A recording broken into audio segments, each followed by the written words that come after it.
Hi, hello, welcome to stream.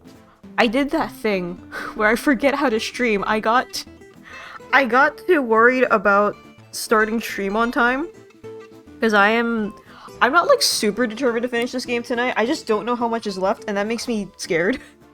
Um I forgot to start the game before pressing go live.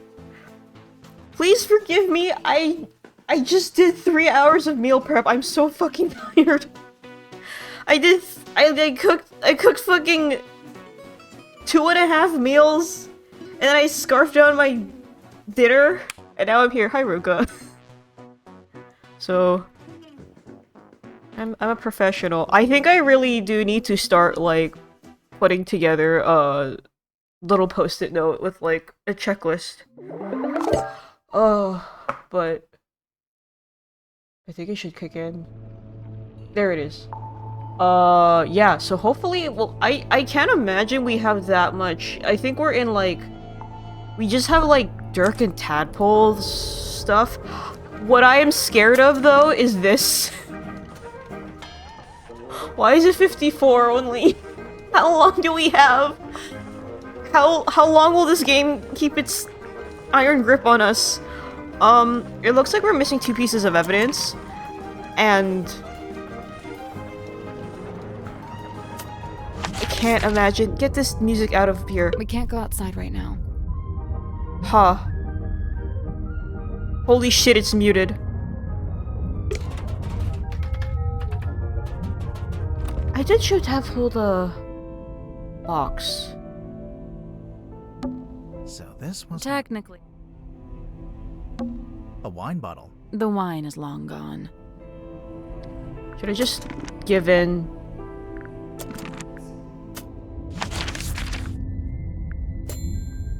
Oh. I guess, yeah, that is the last place I haven't been. But it's just dark in there, right? I don't like it. It's almost pitch black in here. I'm guessing you didn't bring a flashlight.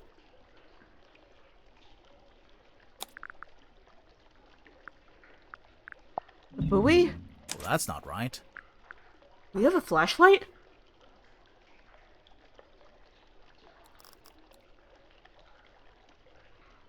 Cell phone? It's Dirk's though. We can use Dirk's cell phone. We just took it off of him? Do you think he'll mind? Probably not. Oh, I hate it. I hate it. I hate it. I hate it. I hate it. I hate it. Point it here. Here? No, not there. Over Like here. this? You're doing it wrong. Point it over here. Over here? A switch. See? I knew what I was doing. Dumb luck. It looks like some kind of dial. Oh god, it's one of these kind of puzzles. Rotate the 2 outer metal dials and the 2 inner glass orbs. Oh! Oh. I had a fucking like OChem PTSD trauma moment right there. I had a fucking stereochemistry OChem like trauma like oh no, the orbs are in 3D space.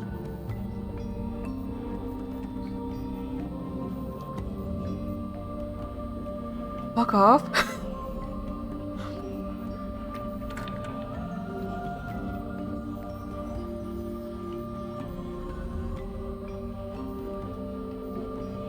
Oh god.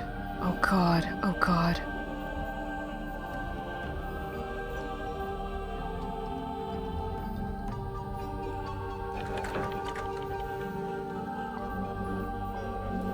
Oh god. Oh god. Oh god. Oh god. Oh god. Oh god. Oh god. Oh god. Oh no. Oh god. I think I understand the top. I don't understand the bottom. This puzzle freaks me out.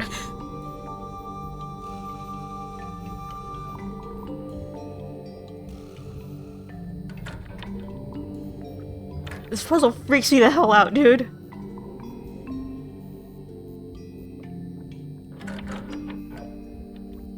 So, are they actually... They're similar, right?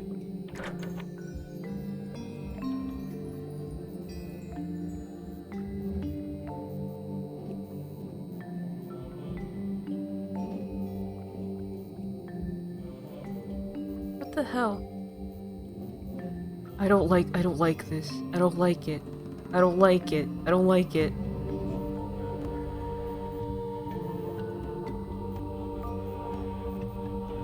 So this seems... right? Oops. This is a weird... I don't like how many permutations there are.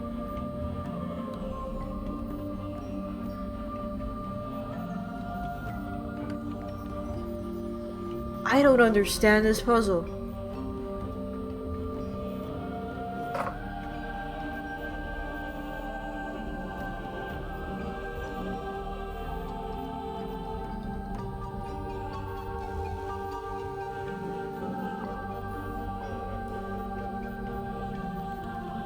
Yada wrote... yeah, that's what that's...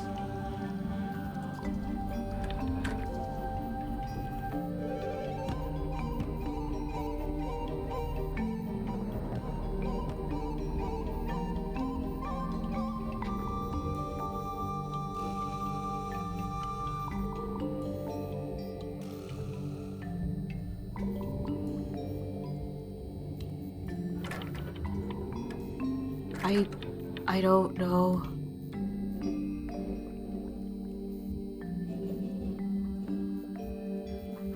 Well, I know I don't want the whites to be... I don't know if I like this puzzle. I think I understand what the top is asking me. I don't understand what the bottom is asking me to do.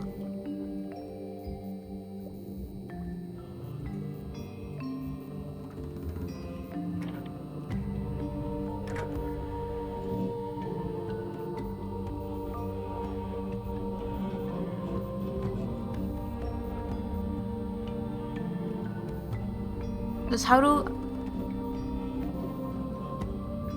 what? Oh. Oh, oh, oh, oh, oh, oh, oh, oh, oh, oh, oh. Okay. We got this one.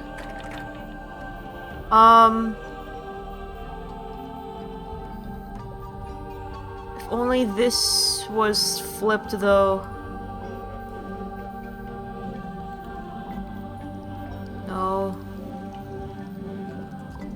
No.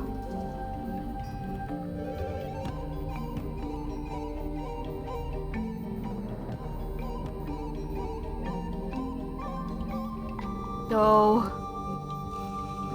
Oh my god.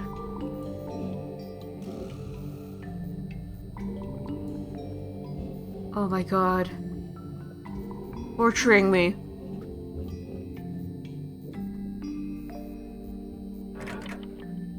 Holy shit. Holy fuck. Please tell me it doesn't have to be, like, switched or anything like that. That was right. Holy shit.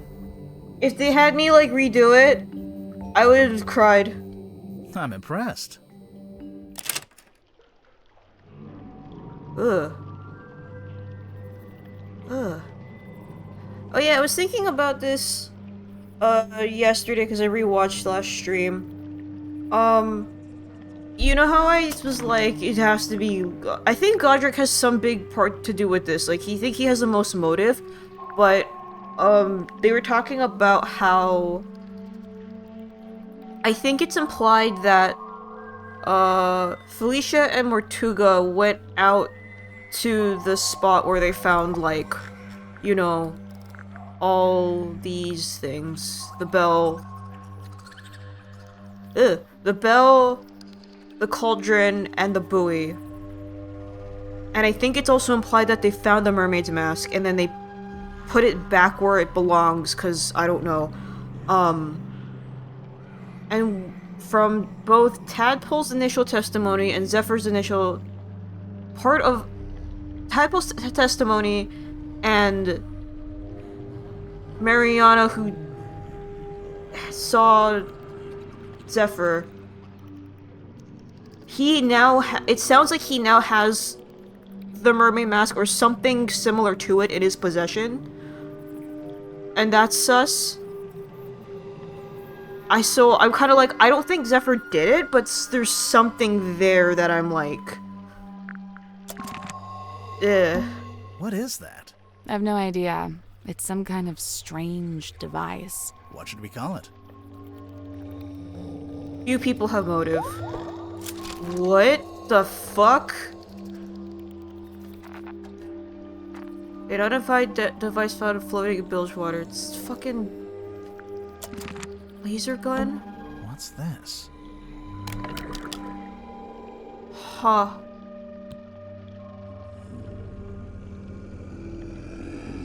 Tadpoles, Ocean Rescue Divers Association, ORDA. Tadpole, free diving, deep diving, high visibility, high pressure. Okay. A glass bottle. That's just trash. And don't be so quick to dismiss it. One man's trash is another man's... Oh, yeah, no, it's just trash. God damn it. Yeah, this room smells like rust and dirty seawater. I kind of like it. I knew you were gonna say that. You always like the worst smells. Yeah, this room smells... You always like the worst. The light is coming through an open drain in the ceiling. A drain in the floor of the room above, you mean? Literally the same thing. So, the bilge collects excess water. Sure. Meaning water is getting into the submarine from the outside? Best not to think about it. Yeah, I forgot 100% what bilge actually is. And then there's a thing below this. Okay, well, time to talk about 1 million things again. I never asked her about— God damn it. Little Cynthia. She's cute, huh? I don't know if that's an appropriate way to talk about your captain. You're so right. You think her being captain is kind of a joke? It's not a joke to her. She cares a lot about the submarine. I just don't think it's doing her any good to care that much. It's just a hunk of metal after all. She's also And wood. 18. Some of it is made out of wood, I noticed. Did Mortuga want Cynthia to succeed him as captain? Did he ever mention it? No, I'd say he probably felt the same way I do about it. Which is... That she's too young and too bright to be living down here in the dark. Damn. I couldn't believe it when she showed up. I swear this submarine is like some kind of giant sink strainer. You know Mariana Moon from before? Yeah, we've crossed paths. We very briefly both worked for the same guy. What guy? Doing what? Performance art. Mariana's act was storytelling. What about? The show I saw was about the history of Silkworm on Sea, with a focus on all the rumors and urban myths. This was before I'd even been there myself. She even mentioned the rumor of the Mortuga submarine, how she'd been in Silkworm looking for it. What was the rumor? Just that there was supposed to be this haunted submarine with a captain who got cursed to live underwater forever. Sounds made up. I know, right? Huh. There's a lot more bunch of concerned adults going, I don't think you should do this to Cynthia than expect. Yeah.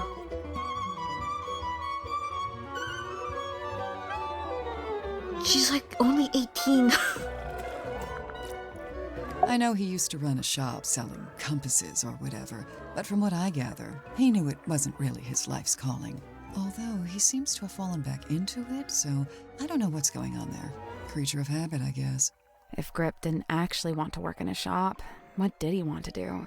He wanted to be the navigator for the submarine. He'd probably be pretty good at that. Problem was, Magnus didn't need a navigator. Didn't want one. What? It's just, now that Mortuga's dead and there's a new captain. You're thinking Grip might finally get to be navigator? Under Cynthia? Maybe. I don't know. I don't think Grip wants to be Cynthia's navigator. I think he wanted to be Mortuga's navigator. Looks broken. Does it? How can you tell? I just assumed it was waterlogged from the bilge water. How did you know we found it in the bilge? Because it smells, Oh. and it's still wet. Oh, yeah. Ew. Sally, you take it. I don't want it. You keep it. The bickering is so good. Hey, where did you, Does this belong to you? We found it in the bilge. You dropped it, maybe? Ocean Rescue Divers Association. Is this an organization you used to work for? maybe? Why There's is she something so suspicious cagey about about it?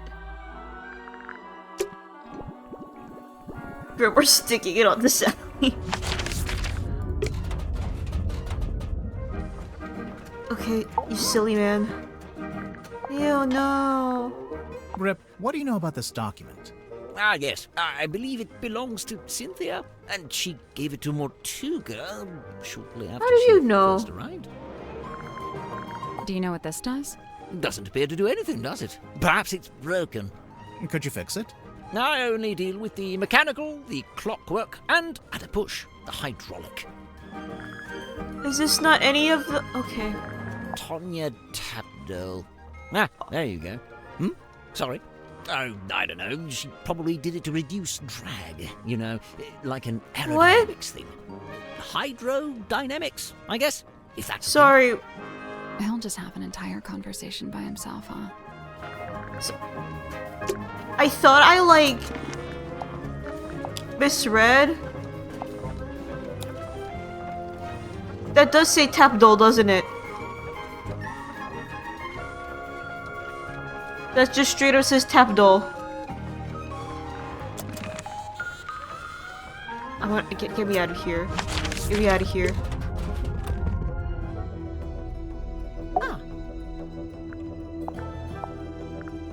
Again, I would be shocked if it's Mariana. Find this? Cynthia had it. I don't know. You two have all the luck. I spent a year researching silkworm and never found anything this good. What's so good about it? It's penned by Solomon Stonetop himself. It kind of does sound like, They yeah. say he built the Stonetop Inn with his own hands, and in doing so, he founded the town of Silkworm-on-Sea. That post you reblogged about how, Red Maiden is Hornet's theme without the Hollowness theme. I listened to that this morning again, and I was like, I think I hear it, but wow, I'm stuck on how did I go so many years without realizing that Hornet's original theme has the Hollowness leitmotif in it. How the fuck did I not notice that all this time? Huh.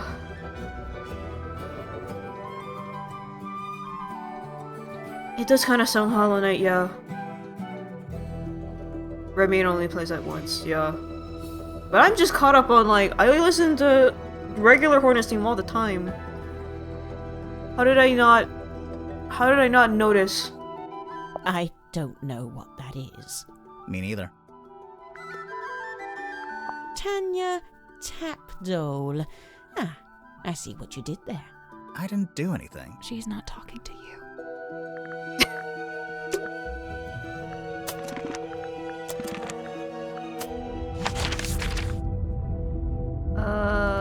Yeah, we'll do it this way.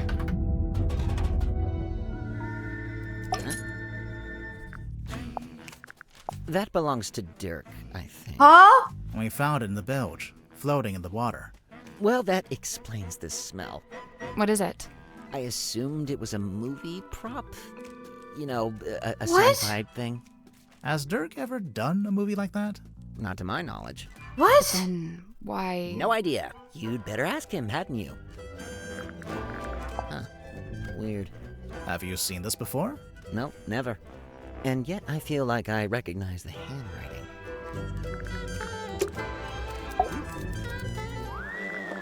Hey man.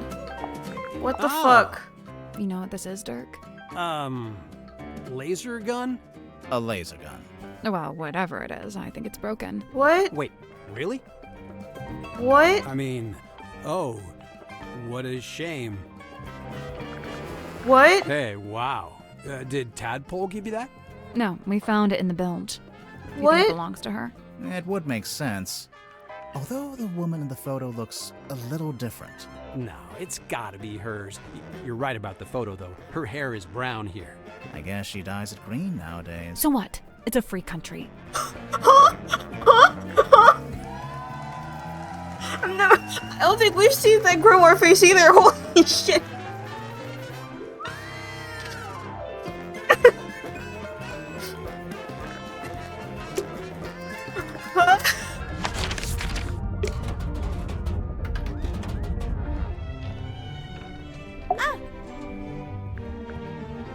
Oh my god. Give us your professional opinion. Laser gun? Shrink ray? Intergalactic hair dryer. It's an antenna. A really weird antenna, but What? yeah. Also, it's damaged. It's starting to rust, and there's sediment in the joints. Seawater can really do a number on electronics. You gotta be careful. There's something suspicious about Dirk. Let's go talk to him.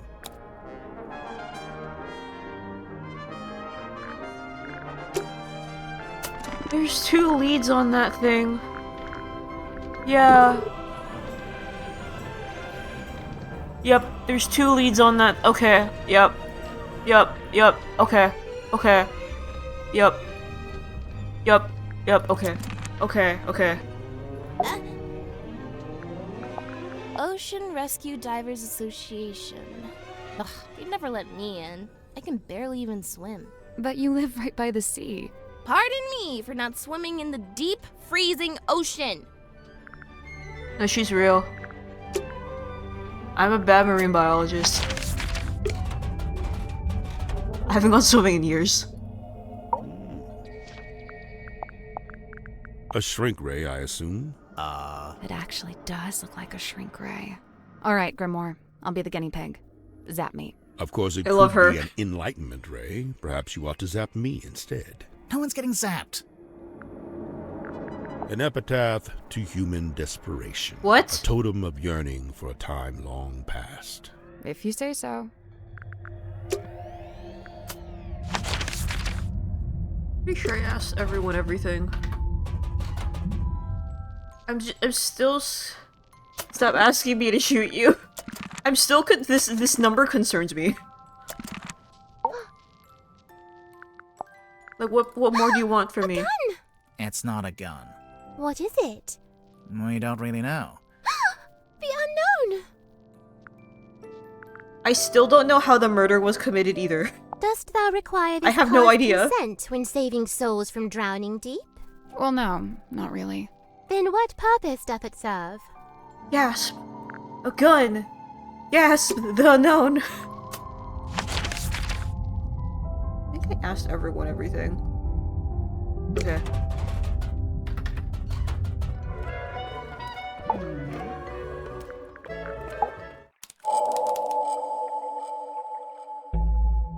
Tadpole, what would you say your relationship with Mortuga was like? We got on great. Where's this going? Did you ever disagree with him? Argue with him? Nope. Let's get to the point. Liar.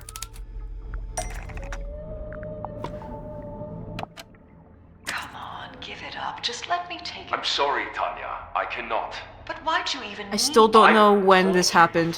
No, you haven't. All you've ever told me is that you... I'd like to request that you return to your room. I have something I must attend to. I still don't know when this was Someone recorded. sneaking around recording me with a dictaphone? Seems like it. It may have been recorded without permission, but it's still a record of a conversation you had with Mortuga. It sounds like you're trying to get something from him. Some kind of object he was keeping from you? An object? Nope. So then what were you talking about? I don't want to tell you. You'll take it the wrong way. It's just, you were seen rummaging through Mortuga's bookcase. The one in this cabin. Someone sneaking around watching me rummage through bookcases? I thought maybe you were looking for this.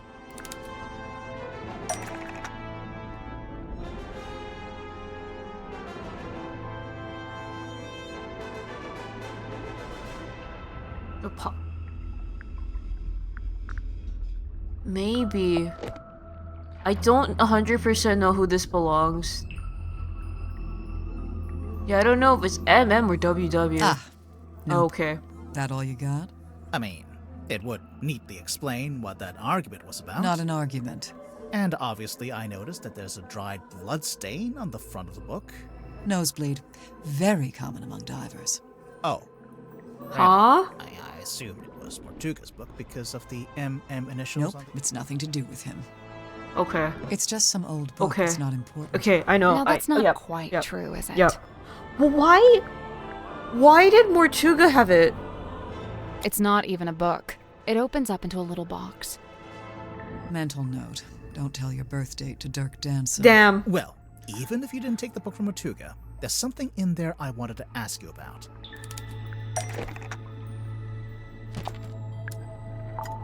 Do you know who this is? Sure, Tanya. Says it right there on the back.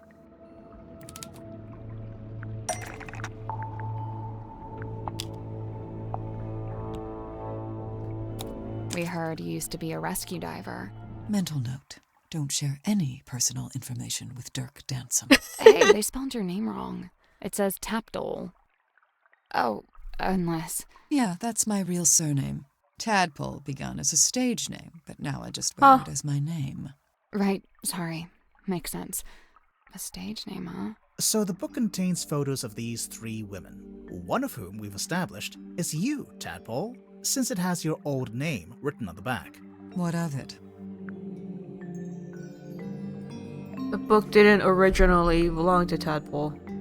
It probably means the book didn't originally belong to you. Right. Why would you have a record of yourself? I told you, it's nothing to do with Mortuga. So who does it belong to? Why did Mortuga have it? We need a clue to compare with the pocketbook. Something to suggest who the original owner was. Where is it? This one.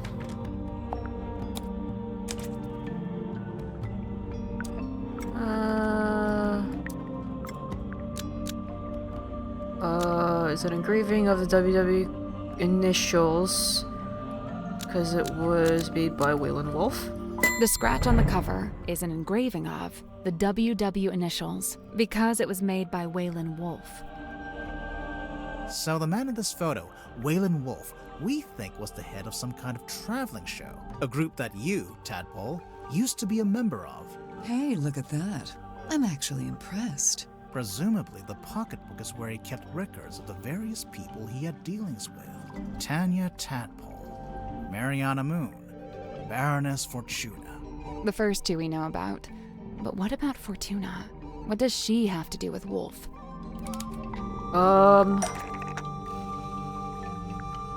Didn't? Well, I know what evidence present. It's no, not this one. It's this one. Yeah. Baroness Fortuna owns the Fortuna She's Hall taking Matt's Theater notes out loud. in Silkworm on Sea. We actually passed it on the way to the Stonetop Inn. It's all boarded up now. Perhaps Wolf's traveling performers came through Silkworm on Sea at one point, and perhaps some of them never left. It might be why Madame Tadpole's in this part of the world in the first place. So, if the pocketbook originally belonged to Waylon Wolf, Tadpole, how did you end up with it? I took it from him. I assure you, he doesn't need it anymore. So, it really doesn't have anything to do with Mortuga. But in that case, what was that argument about? Not an argument. Come on, give it up. Just let me take it. I'm sorry, Tanya. I cannot. But why'd you even need to? I've told you before.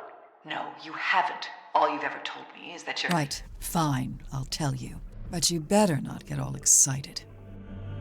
I was trying to convince him to leave the submarine and give up the captaincy to me. What? Not because I wanted to be captain, but because I could tell Magnus didn't. I believe his tenure on board the submarine was some kind of self-imposed punishment. But I thought maybe he'd suffered enough. Maybe he deserved another shot at... At what? At whatever it is he actually wanted. I don't think it's her. I don't think it's her. I'd be shocked if it was her. She has motive, but I would be shocked if it was her.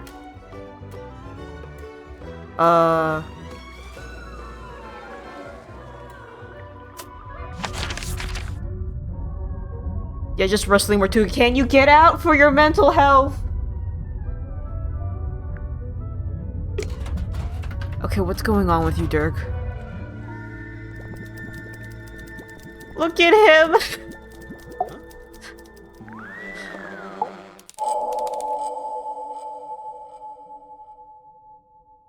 Huh?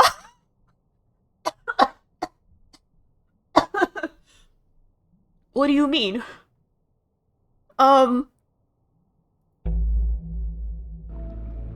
Tell me, Dirk, have you ever been involved in the planning of a murder? Bro, not cool. Why would you come right out and attack me like that? This dictaphone has come in handy like so much. Hey, listen, why don't we just kill him? Hey, listen, why don't we just kill him? That helps both of us. If he dies, we're both free, right? So, who are you planning to kill, Dirk? Sorry, but I can't tell you. I know that sounds mondo suspicious, but I just flat out can't say I got any nothing more about on it. this, brother. If you're not going to elaborate, we might just have to assume this is a recording of you planning to kill Magnus Mortuga. Come on, man, that's way off. Why would I want to kill Mortuga? I admire the guy. He's fascinating. I came to the submarine to meet him, not murder him. Nope. Hang on. I thought you only came to the submarine because you were tagging along with Worman.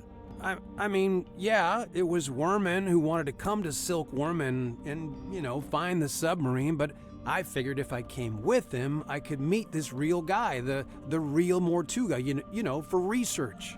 Oh, wait, I'm falling behind. Dirk, why would you want to research Mortuga?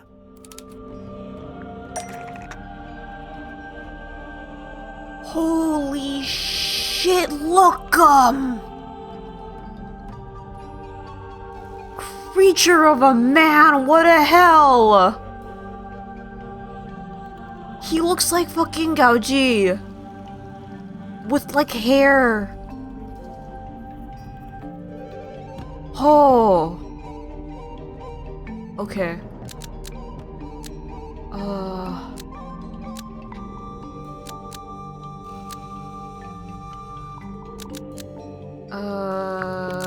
Yeah. Magnus Mortuga was the original inspiration for Marcus Mordoom, who Dirk plays in the movie adaptation. I wonder if Vincent Van appears in the first game. So, look, I had this idea. I figured surely meeting the real Mortuga like would he help is. with my portrayal of Mordoom in the next movie. Like I said, research. You hear about actors doing that kind of thing, don't you? So, that was your idea? Your own personal plan? To come with Worman to the submarine? Yeah, but I don't like the way you phrased that. It sounds like you're leading up to something, or... Yeah, I don't believe that's why you came here with Worman. In fact, I don't think it was your own idea at all. There's clearly a third party involved. Someone or something that we haven't mentioned yet.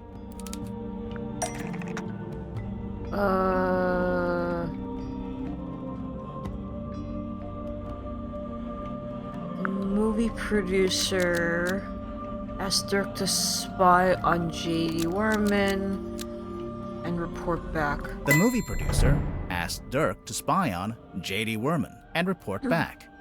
It seems like you're basically here as an informant for the Wit and Whimsy production company. You know, those guys who pay your salary. Spy on Worman? No way, you got it all wrong. Besides, how am I supposed to report back to Wit and Whimsy? They're hundreds of miles away, and we're floating out here in the You middle have of a the ocean. cell phone, dog. Brother. This is your cell phone, right? Yeah, but it doesn't get any signal out here, not even standing on deck. It's quickly running out of battery, too. No battery and no signal. What if I said you had a way around both of those problems?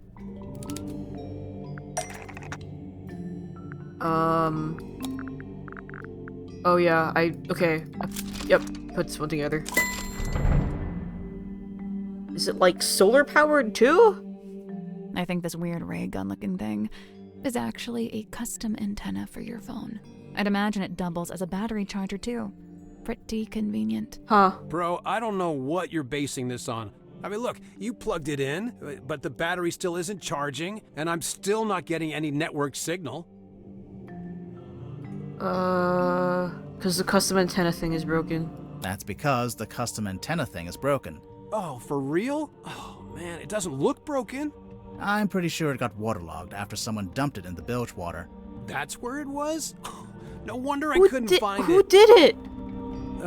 You did it. I mean, okay, whatever. You got me. Consider me fully got. You know, this thing doesn't look like any kind of retail model. More like a one-off bit of custom engineering. I'm guessing the production company issued it to Dirk specifically for this journey. Probably when they realized he'd be out in the ocean and might need some help getting a phone signal. Yeah, so Mr. Vanderpeer really didn't want me going off-grid, so he set me up with a way to turn my cell phone into a kind of heavy-duty satellite phone. And what did Mr. Vanderpeer want you to keep him informed about, exactly? Dirk doesn't have to admit to anything else. All the evidence we need is right here. On his fucking cell phone.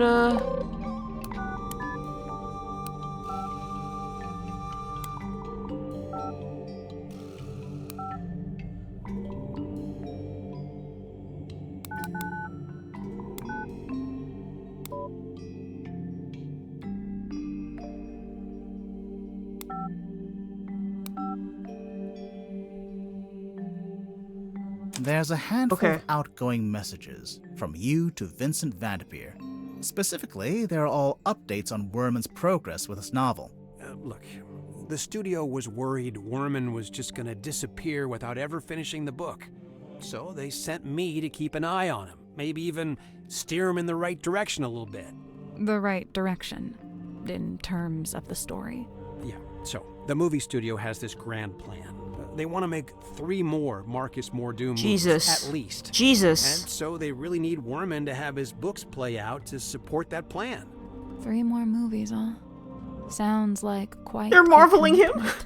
Yeah, I mean, yeah, it is. It would take years. Interesting. I think we may have finally looped back around to the question at hand. Let's listen to this again. Why don't we just kill him? Listen, why don't we just kill him? That helps both of us.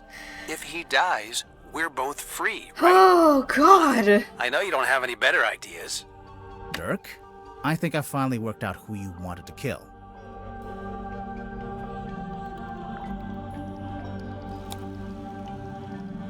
Oh, what happened there? I'm gonna try that again. Hey, listen, why don't we just kill him? That helps both of us. If he dies, we're both free, right? Hey, Magic Cats. I know you don't have any better ideas. Dirk, I think I finally worked out who you wanted to kill.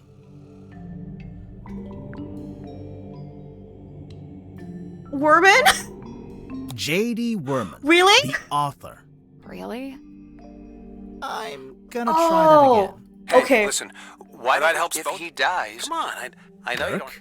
I think I finally. Okay, I know. Okay. Marcus Okay. Mordoom, Okay. the fictional character. Okay. The person you're talking to in the recording must be Werman. You're suggesting he should kill off the Mordoom character in his next book. Okay. Hey, Okay. Dude. Do you deny it? Why would I want to kill off Mordoom? That's my character, my job. You want to be free to take on other acting jobs. You want to be free to take other acting jobs instead. Let's take a look at the cell phone one more time.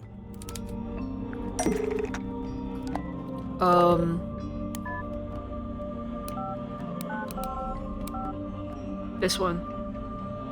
There's an email in here offering you a big role in an upcoming movie. And another email from your agent reminding you that you're not free to take it. It works well, Biz. And won't be for several years.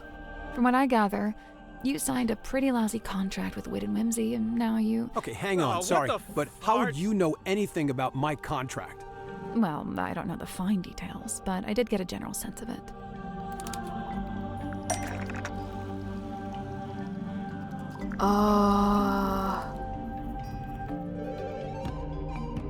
I'd imagine it's this one. It seems to me like your co-star soaked up most of the budget for the movie, and you ended up with a bad deal. Possibly because you were too keen to sign whatever contract they gave you. That's why he is so cagey about contracts and contracts and contracts when you talk to him about things, because that's like the only thing in his brain cell. Possibly just because you didn't have much negotiating power, since you weren't famous yet. I was correct in my assumption that he's like a little boy who just found out about contracts and he's so eager to tell everybody about it. I was right in that call. You know, a little from column A, a little from column B. You said yourself the studio wanted to make at least 3 more Marcus Mordoom movies. So you're stuck in that lousy contract for several years. Unless you can somehow ensure the next movie is the last one. So, if Worman kills off the character in the books, that would stop the studio making more movies? I'm not convinced that would actually work, but okay. The point is, now that I'm a known actor, I could be making more money with a different studio. A lot more. But I can't let it get out that I wanted the Mordoom character to be killed off. Everyone's gonna take it the wrong way. They'll call me greedy and ungrateful. Nah. Look, you gotta understand, killing off Mordoom isn't just about me. I was also trying to help Worman. He's been looking for a way out too. A way out? He's not enjoying writing the books anymore. Like that the whole one thing became just game this awful burden. I'm sure he'd be with the happy if prison. he could just be done with it. Hey, besides, maybe killing the main character would actually make for an interesting story. Did you ever consider that? We were kind of right. We were kind of right when it's like Dirk has motive. Dirk and Worman have motive, but Dirk has motive. But again, it's like I don't think he would go with it. She'll be thrilled. I think we have everything. I don't know. I don't know, and we also don't. I'm still scared. This scares me. Why is it only 57? Let's just double check. 9 and 48. 9 and 48. 9 and 48. 9 and 48. Okay, he's dead. Never mind. 9 and 48. 9 and 48. 48. Okay, everything's been presented.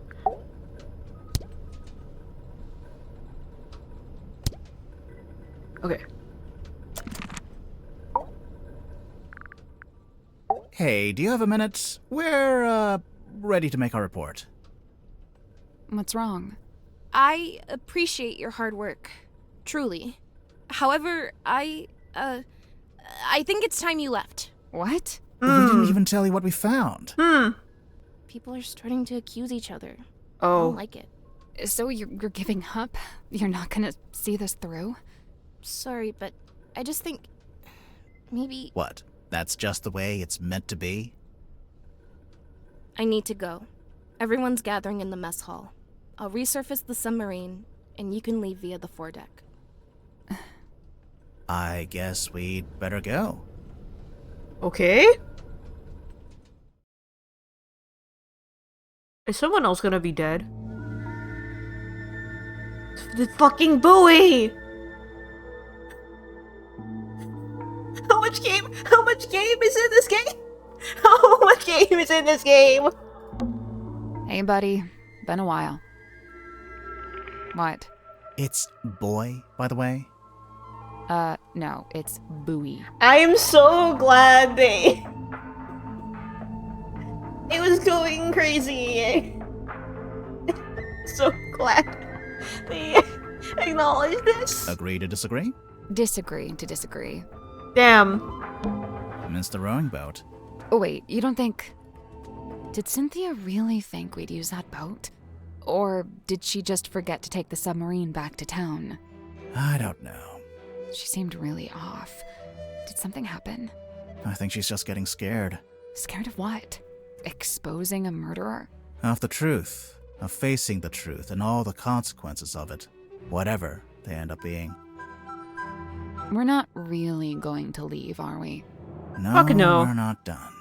Not yet. But what do we do? Remember what Cynthia said? Everyone's gathering in the mess hall. Seems like something of an opportunity. Aha. Not just that, but we're back on the surface too. We sure are. So, what are we waiting for? I still don't know what the alien was. Huh. Huh. Huh. That's what we blasted through. When they said, yeah, everyone's gathering the mess hall, that was like my brain went to like, oh shit, emergency meeting. This makes a little more sense now. But who painted the big Mortuga name on there? You don't think Mortuga would have done it himself? Fuck no. I don't think so. Then I guess it was the guy who rebuilt the submarine. Drummond? Yeah. I think his name was? The shipyard guy. It's sunset. It'll be dark soon. Spooky. Yeah, it's hard to keep track of time when you're down there. We were down there all day and I barely felt it. This warbly effect scares me. Hey, buddy. What? It's agree to disagree to disagree. Missed the aft deck. Hey, we forgot to go check it out. We didn't forget. Ooh. It was underwater until about 2 minutes ago. That's why there's... Okay. Oh, yeah. It's a good sunset. We've got work to do.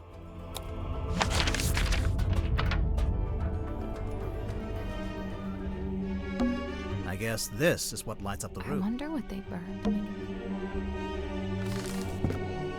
Do you think the thing is going to we're gonna see the thing? And I'm going to scream. Checklist? Everyone's Oh, this is pretty. I don't think they've spotted us. Let's stay back here. Maybe we can listen in on what they're each talking about. Eavesdropping? I never used that word, but yeah. This is pretty.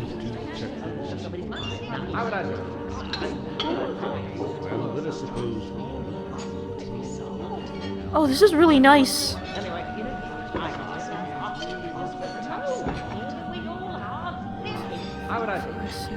Okay. This looks so good. Yeah.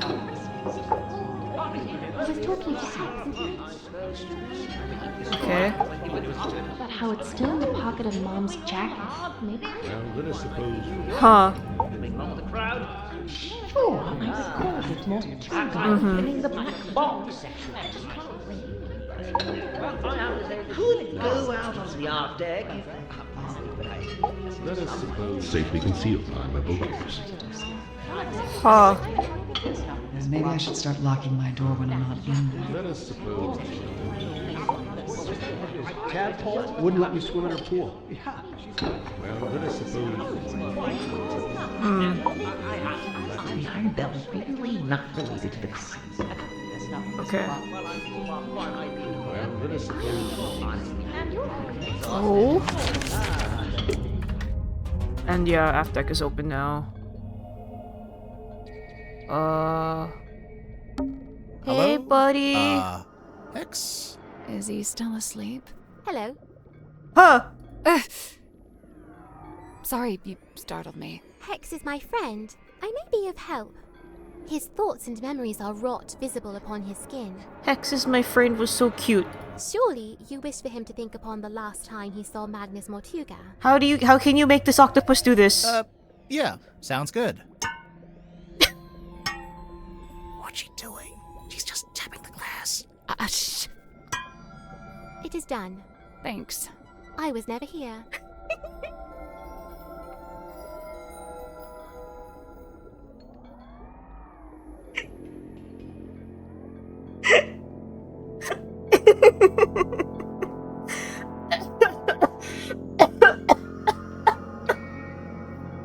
I love video games. Oh. Wait, where'd she go? Never mind that. Take a look at this. Oh.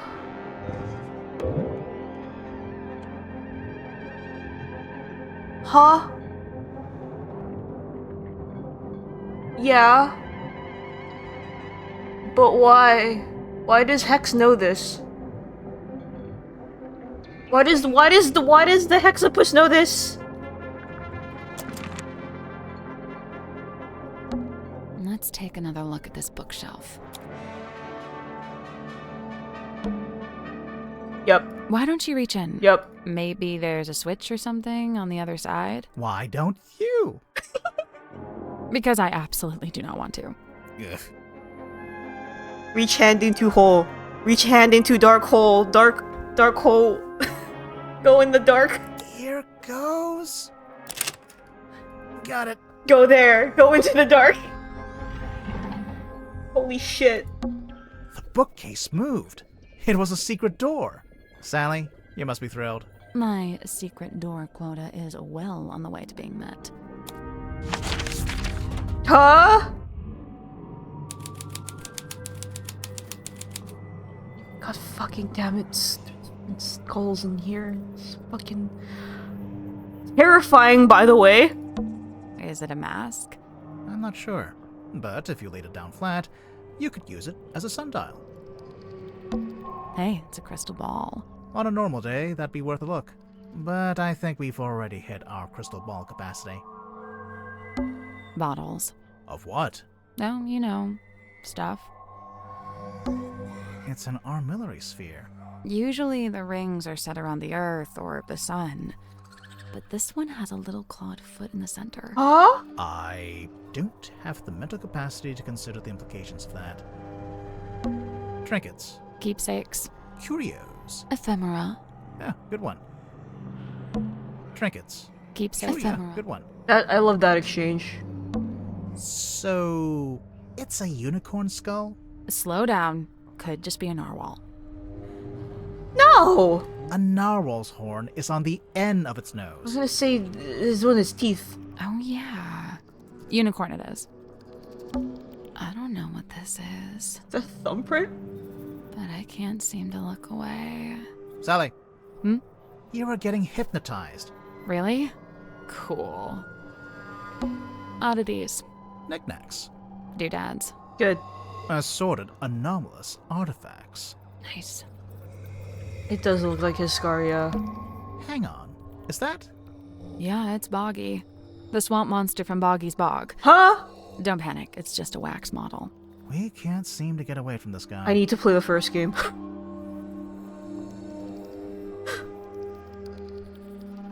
Oh my god, hi Rico. What's some of the oddie stores in Olympia look like? It's definitely evoking that kind of feel. This looks like one of those metal masks they used to make prisoners wear. When did they do that? You know, the olden times. Right. Oddities. Knickknacks. Doodads. Why is there a skull? Bunch of little Why is there? skulls down Why here. are there skulls? Why are? Ah! Stop it!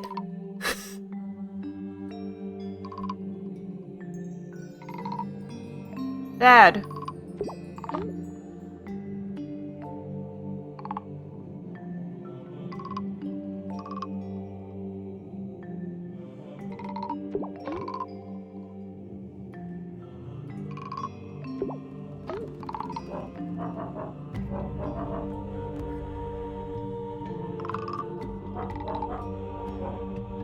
Well, you have a jawbone, but you're also red. Son of a bitch, I have to... Okay. Okay, we'll do red first, because that's the easiest. We'll do nose, and we'll do eyeball. This has a lower jaw. I think there's only 3 that shake. Okay. So eyeball, nose, and shaking. It's August, so happy Halloween, yeah. There are...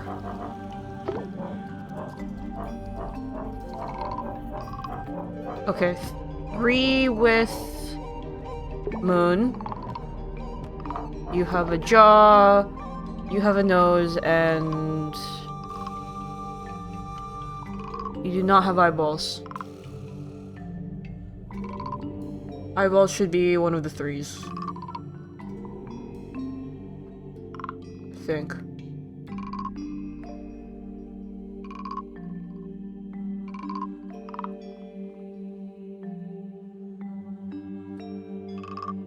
Or, no, this works out.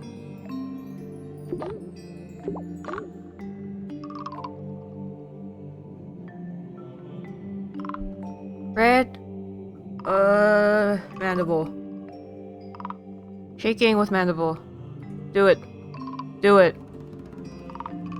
Okay. Moon pattern with mandible. Horns with mandible. Red with nose. Shaking with nose. Moon with nose. Horns with nose. Red with eyes. Shaking with eyes. Moon. No eyes. Okay. This is where I fucked up.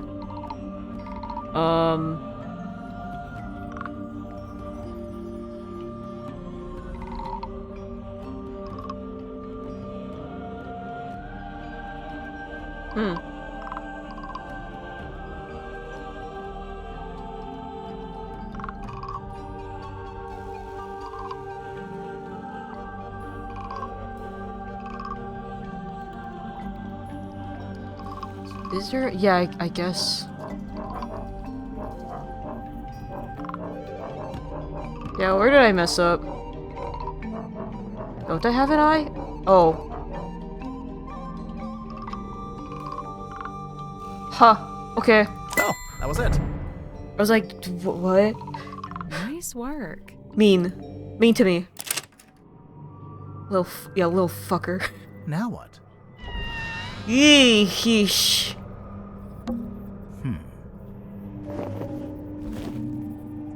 A strange leather mask known as the Mermaid's tongue was found in the cabinet of curiosity. We are going to die.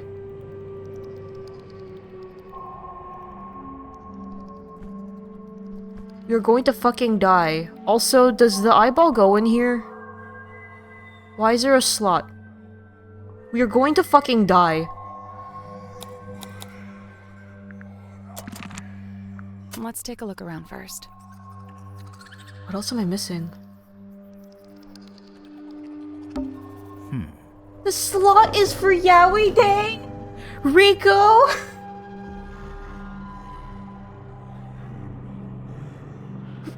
Rico?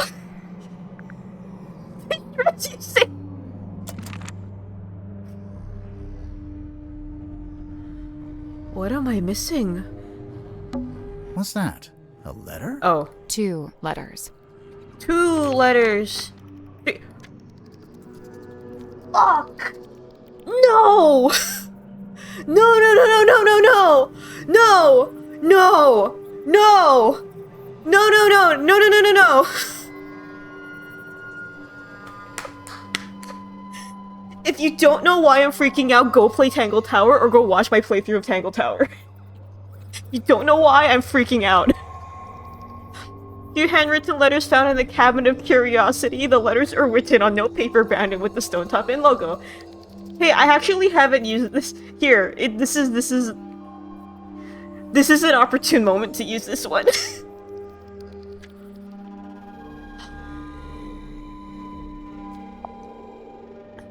Dear Zacharias, how is your research going? Have you made any new discoveries about dreams? Silkworm has been quiet recently. I may be going on a trip soon, an ocean voyage. Felicia has been trying to get a hold of a particular map. She says it will lead to something really strange and interesting. She says it is something that could change our lives. I'm apprehensive about it. I think I like my life the way it is. Dear Zacharias, the voyage had turned out to be ill-fated. Since returning, I have been quite ill. I am recovering, but I am now afflicted with a particular recurring dream. I have drawn a picture? Felicia sold the ship and left town. I believe she took the opportunity to do these things while I was bedbound, so that I could not argue with her. I cannot fault her this strategy, for I would have demanded answers from her had I been able. And the character that is dressed like this is doing so to... Okay.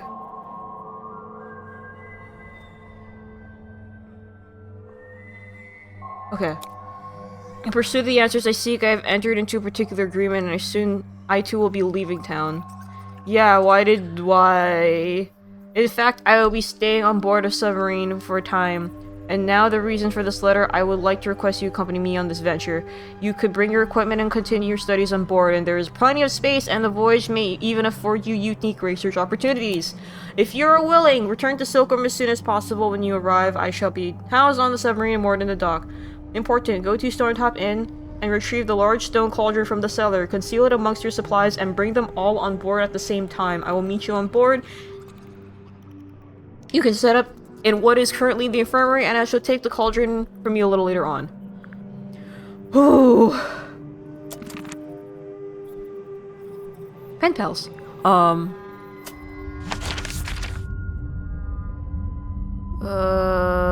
Captain's jacket.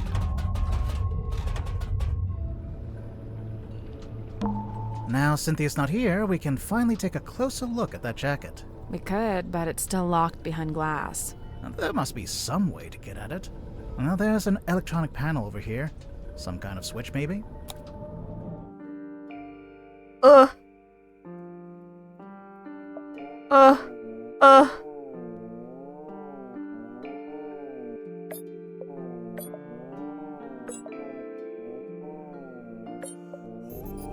Oh my fucking god. Oh my god.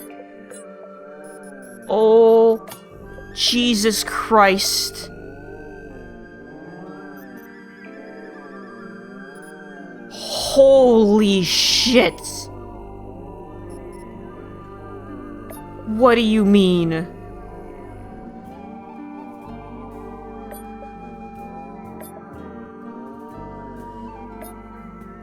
This game hates me. This game hates me. Good God. Did you hate tanagrams, right? What if it was like ball-bustingly hard? What if this is tanagrams extreme?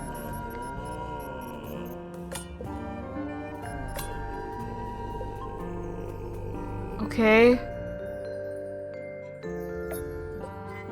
I mean, I guess it works for me to do the 3-1 first, because that's gonna be the hardest one to do.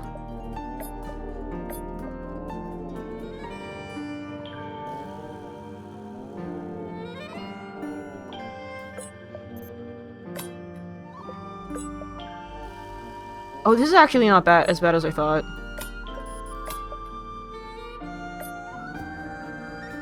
And then you.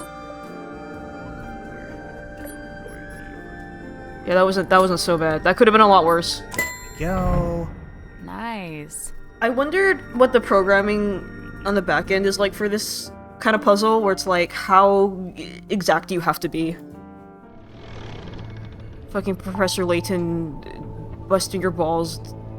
No picarettes for you. Fuck you. I've been dying to check in the pockets of this thing. Oh, hey, there's something bulky in here. Oh, it's a radio. Second radio. Oh! It's just like that one we found in the captain's cabin. Well, almost.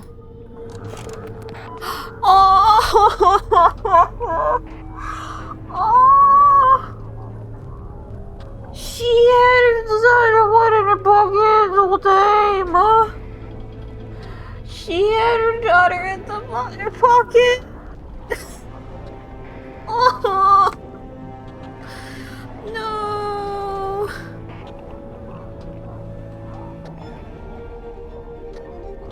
Oh. How did Symmetry know? Oh, never mind. It was a metaphor. Okay. Oh.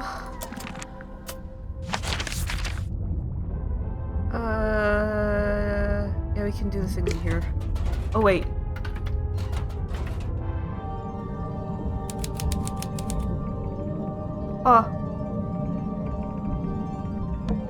It's a real, actual treasure chest.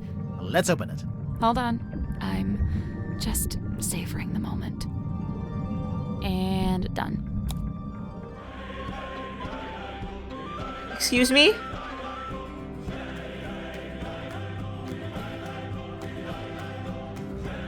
Holy fuck, the music! Let's peek. Can I just look at them? Holy fuck.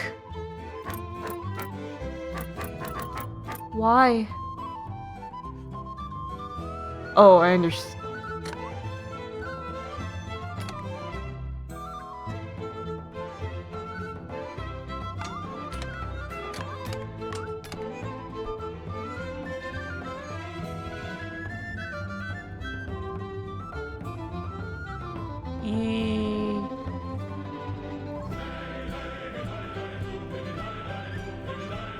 Does it have to do with their vision? So... Holy fuck, this music!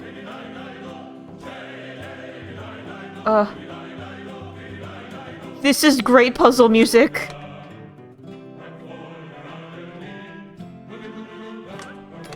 Holy shit, dude!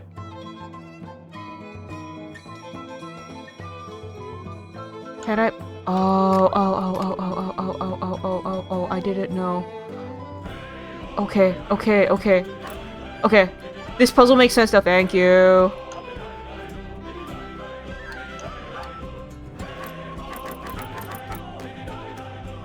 I was like, how the fuck?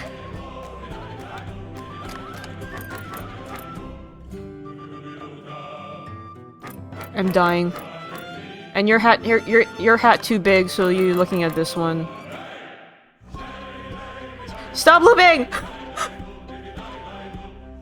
That's fine. I did it. Good job. The song is looping! What's inside? Ouch. What happened? I cut my finger. There's something sharp in there. 5 doubloons! Ugh.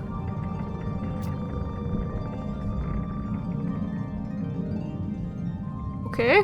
What does this have to do with anything? I guess it was the coral that's sharp. It's weird. It's like a crystal. Huh? What's wrong with you? It's actually treasure. Coins, pearls, gems. Standard treasure. He sounds so disappointed. You were hoping for something else? I assumed there'd be something weird. Something confusing. This whole case is confusing! Something to turn the case on its head, you know? You know, maybe we should go back to the mess hall. I thought we were avoiding it. Everyone's in there right now. Yeah, well, that's exactly why it might be useful. Not yet. I'm not done yet. Coral is always confusing. Coral is always confusing. I respect anyone who understands corals, because I sure as fucking don't. Why is there an upside-down dome attached to the bottom of the submarine? I guess it's a bit like a glass-bottom boat. More ambition than getting rich on Croc Island. So it's just for looking out into the ocean? I don't know why this game in particular brought up, like, everyone's hatred for Croc Island. Maybe. Nigerians are confusing enough. I learned recently that there is because it was related to my work, there's a species of Nigerian that is, like, practically microscopic, that actually has a parasitic life cycle going between fish and different invertebrate hosts. And I was like, I thought I knew everything until now. No, I don't. I spent like a day just reading up on it. It's the ocean floor. Not quite. It's a bunch of sand on the bottom of the dome. Looks like the ocean floor. I thought I knew Don't touch everything. that door. I don't know goes nothing. Right out into the ocean. I doubt you could open it if you wanted to. It's probably pressure locked while the room is drained of water. Nigerians are on another level. Just how the fuck did that happen? Yeah. But if the room was full of water... Then yeah, you could use it to go outside. There's a drain here. That must be how the room fills and empties itself with water. There's coral growing down here, too. And they've been doing it for how long? Yeah. Nigerians scare me. I didn't notice how fucking, like, scrungly they look. Good old blind boil. What do I need here? What am I looking for in here? Airlock grotto.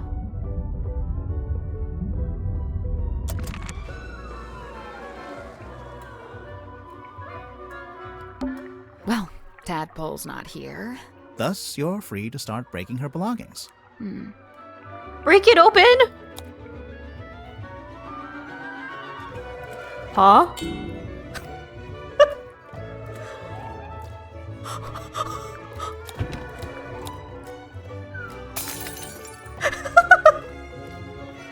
Now we can finally take a proper look at this.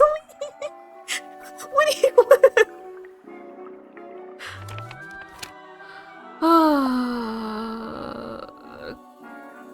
smash it with the rock. Curse in the Cauldron. A small room within the bowels of the ship. His lifeless body lies in the shadow of an ancient stone cauldron. The cauldron's heavy iron lid has never been unlocked. It has never been opened. For all his strength, he ultimately proved powerless against the lure of the unknown. On this morning, the cauldron has been unlocked. On this morning, it is wide open.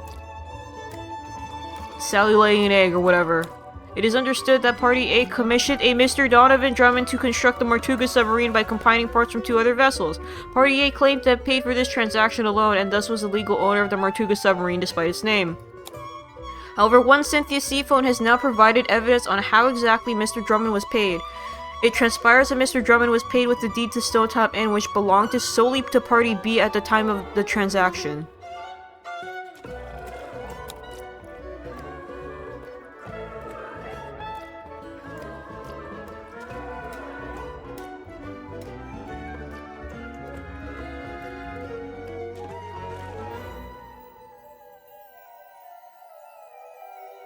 Party A, being Cynthia's mom, commissioned stepdad to construct. Party A claimed to plead for the transaction alone, thus was legal order despite its name. Cynthia Seafoam has now provided evidence how exactly Mr. Drummond was paid. It's transpired that Mr. Drummond was paid with... No. Party A Tortuga. Tortuga played for transaction. Okay. These images belong solely to Party B at the time of the transaction.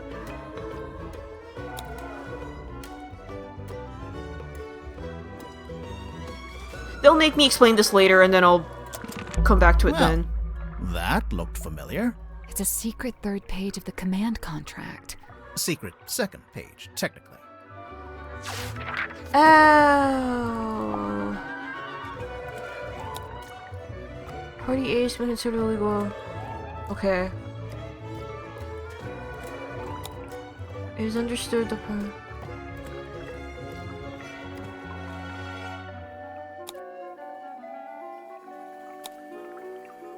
Uh-huh. Was paid with the deeds to Stonetop Inn, which belonged solely to Party B at the time of the transaction.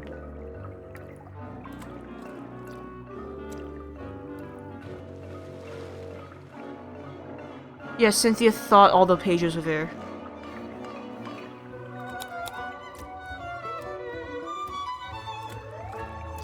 It transpires that Mr. Drummond was paid with the deeds to the Stonetop Inn, which belonged solely to Party B at the time of the transaction. And Party B is actually... Felicia?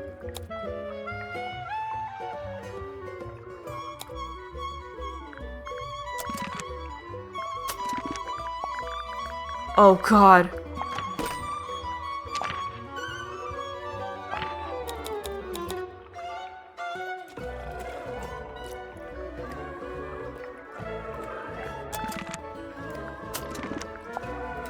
This is very like Rayman Legends, Rayman Origins composition. Aft deck are in the black box. Okay. The mask fucking scares me. The mask scares me so much. Ooh, I love. Ooh, ooh, ooh, ooh. Look at this fucking color scheme. Ooh. Ooh, that's good. That's so good. Oh, I love that. Maybe it's time we took another look at this iron bell. So, we've been calling it a bell this whole time. not a bell. The coral markings on It's chair not a too. bell at all. It's a mechanism that connects to another clue. The cauldron.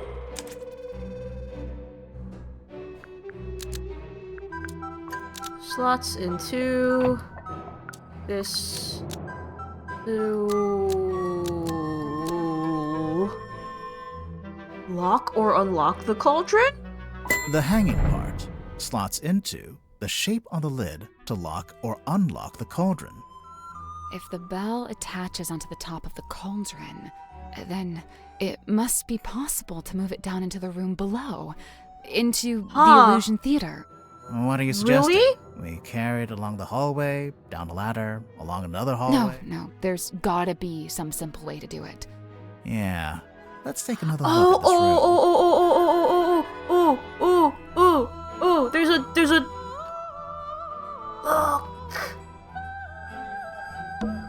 A series of ropes. They're for hanging the bell from the ceiling.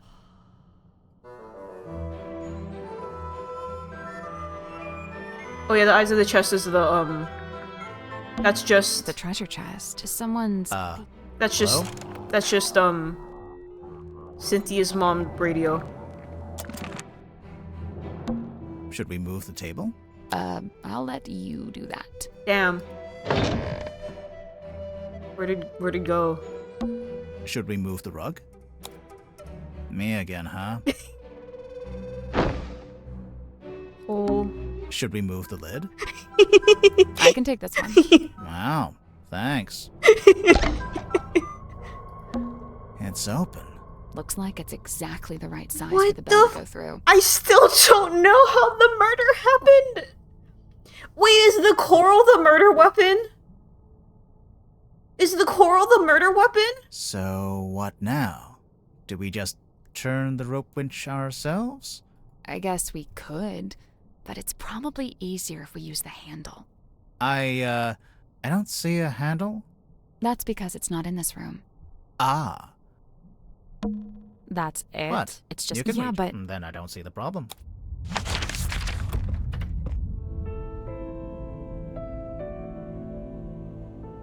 Wait, I don't. a lantern. It's been a while since it was lit. A lantern. It's been a while since it was lit. Oh, is it downstairs? We just passed through the fucking mess hall.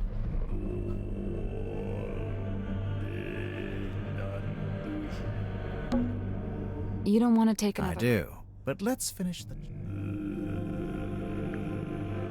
Okay.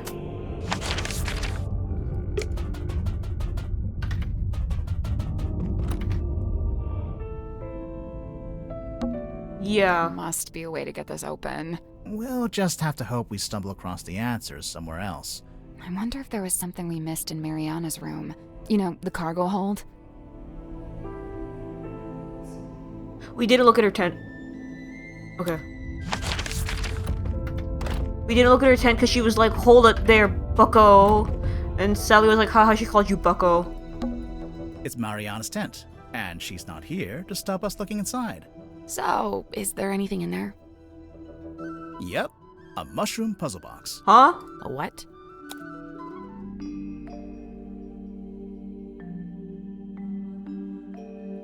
I understand, okay.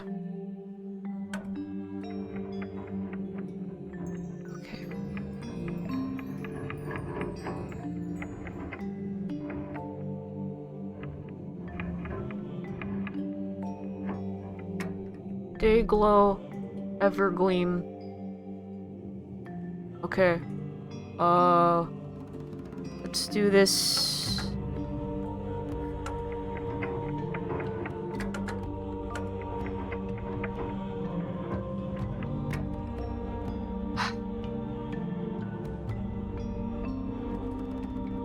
Okay. So this one glows in the day, so we're gonna... I'm gonna lose track and we're all going to yell. Okay? 1. These two. This one glows at night.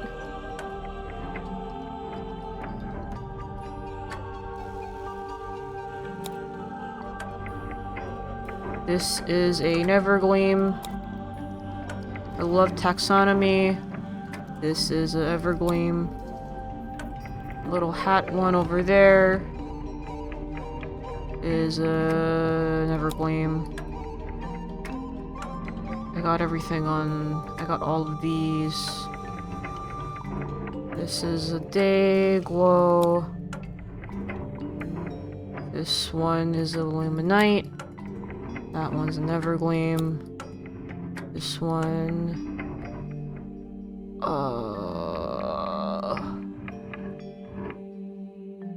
Illuminite. This is a Day Glow. This is an Evergleam. That one's a Night one. Evergleam. And Evergleam. Hey, I did it! Taxonomy puzzle, let's go! I'm impressed. It opened. What's in there? It's Mushroom. a little plastic thing. Oh wait, I know what this is. It's a tape from Mariana's dictaphone. Is it the one... Okay. Hello, who's this? My name is Magnus Mortuga. Oh yeah? Just happen to have my number, do you? Listen, buddy. I'm not lying to you. You and I share a mutual acquaintance, and she has informed me of your skill set. I wish to hire you, and I believe I have something I can offer in payment. I'm listening. What are you after? I'm in need of information. Information about a woman named Felicia Stonetop. Mm-hmm.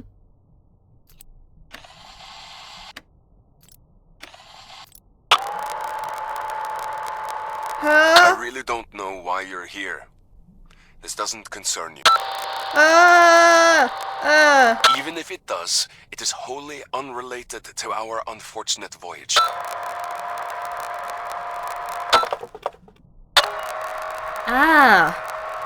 It doesn't open that way, it slides out at the side. Let me do it. There's something inside. Wait, what's this?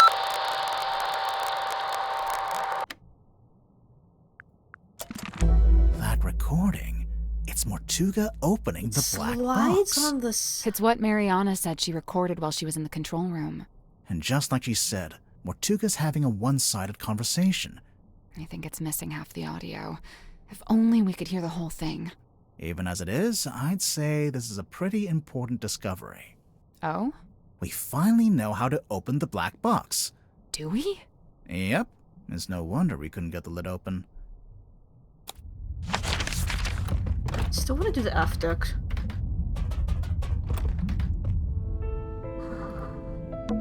There's an old curtain. Want to take a look behind it? I guess now we can get outside. I hope my fucking dishwasher isn't picking up on the mic. We arrived at the submarine just before sunrise.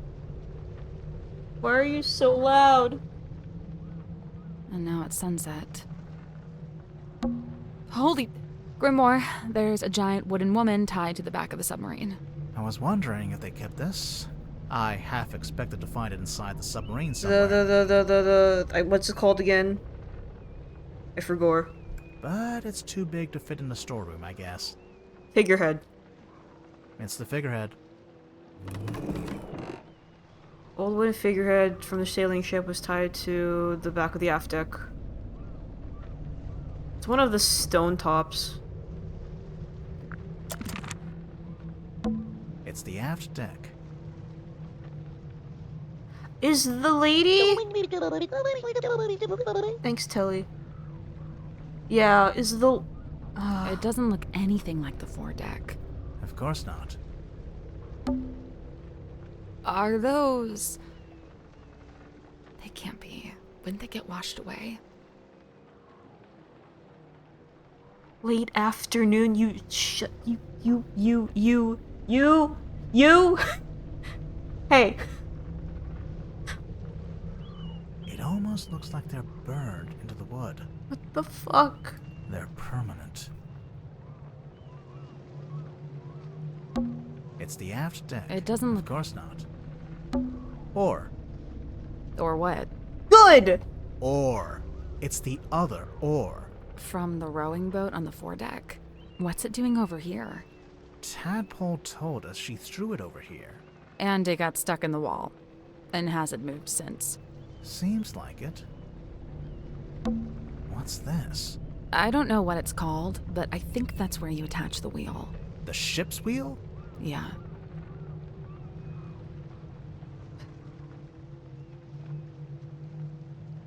It's the aft deck. It doesn't... Of course not. We arrived at the... And now it's sunset. It's the mast. It's been snapped in half, and it's leaning to one side. A bad storm, maybe?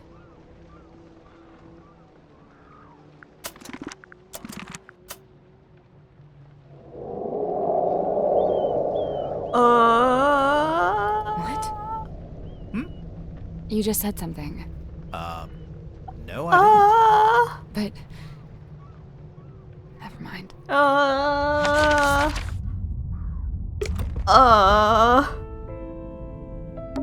Maybe there is a way to open it after all.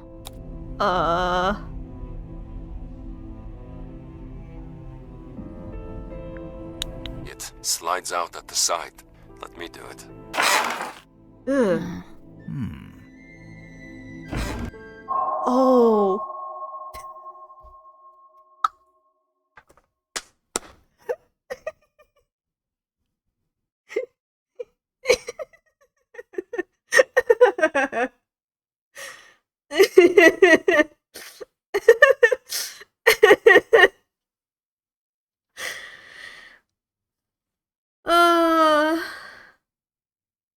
Good. I love this game. I love this game so much. I don't know if this is my game of the year, but I don't have one yet, so I would say that this is... It's a scroll. This is for right now. Oh, it's the other half, it's the other half, it's the other... Ah!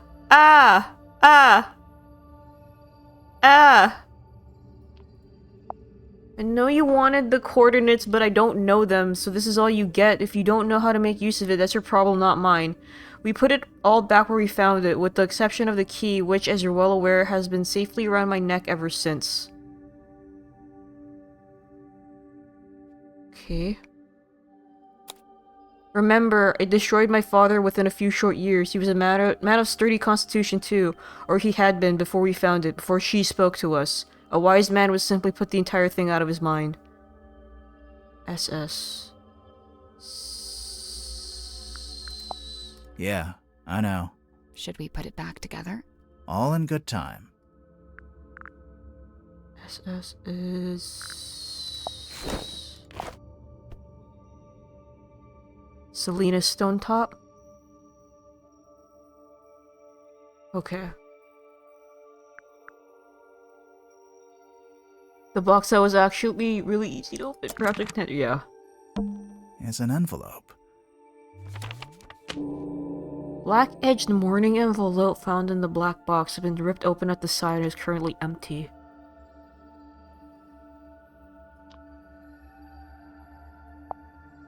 Governor Faustus Fellow and Selena Stonetop, Governor's Manor, Fellow Estate Ponder Hill, Silkworm Muncie. Is that scissors?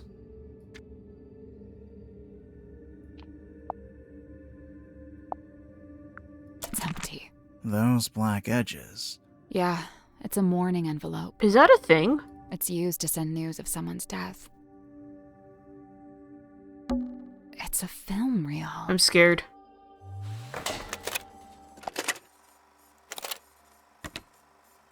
The rain is incessant, but it's oddly localized, like a local biome. Fluid. What I believe to be amniotic fluid is being diluted. I'm curious to see what happens.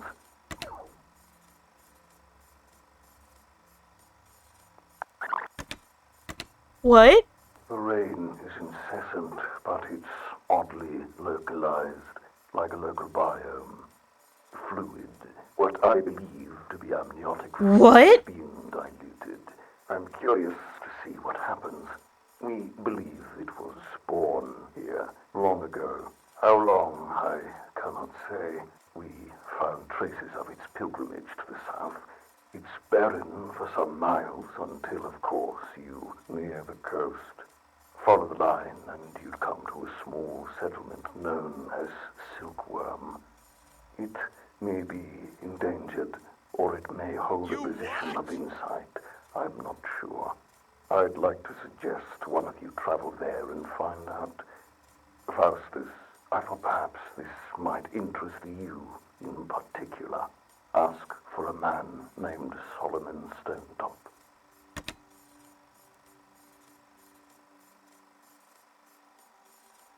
Yes, definitely has something to do with the cauldron. Maybe an incubator. Is that everything? Nearly. There's one more room we need to revisit. What did they mean by go to the mess hall? The iron bell really not really. Tadpole wouldn't let me swim in her pool. Maybe I should start locking my door when I'm out. Safely concealed. Why didn't they tell me come here? Sure, I recorded. I was talking to Hex. Still out on the art deck. About how it's still in the pocket of Mom's jacket.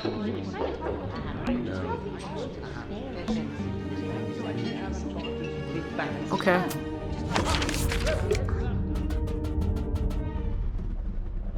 Well, here we are. One last time. Yeah, sea serpent decoration. I feel like the mess hall is from... Or stuff from the mess hall is probably from the Selena.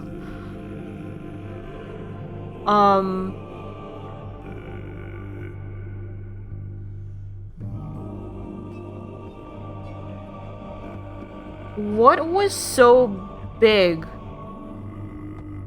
that the amniotic fluid was fucking rain? Like, what the fuck? There must be some way to get the iron bell to lower onto the cauldron. Really big sea serpent, maybe? There must be a way to lower the iron bell into this room. Oh yeah, I did go back to watch my VOD of Tangle Tower a little bit. The silver snake is one of, like, the cryptids that they were talking about, along with that three-handed crab. I think we should probably shut the cauldron first. We'd better shut it. There must be a way to lower the... There must be a way to lower the...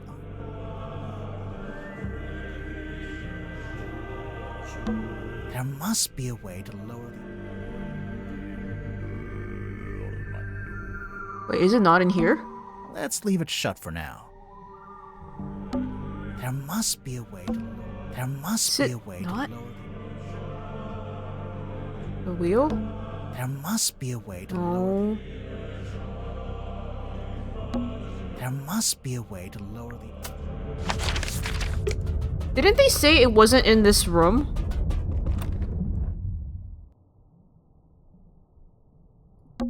So, what now? I guess but it's probably easier if we use the handle. I don't That's see because it's not in this room. Ah. That's it. What? It's just, you can, yeah, but... Then I don't see the problem.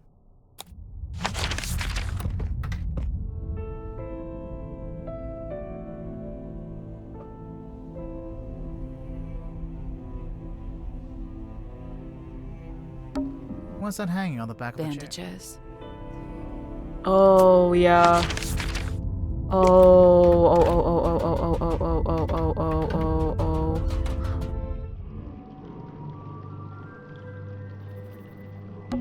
The light is coming through. A drain in the floor. Literally the same thing. So, the bill Sure. meaning... Best not to think about it.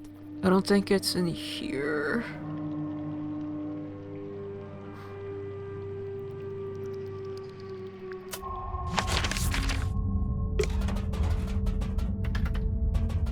It's not in here, it's not... Where would you put a handle?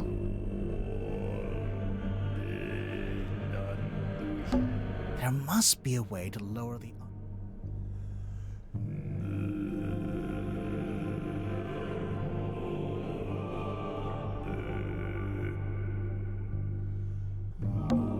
That poster, it's taped to a pipe on the wall. The pipe looks a little loose. Oh. Do you think it's supposed to move? Huh. What? What the fuck?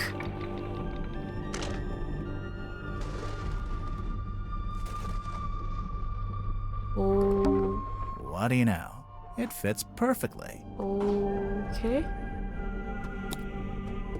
So when the iron bell is placed over the cauldron, it can be used to lock or unlock the lid. What does this do for us? It could, if we can work out how to activate it.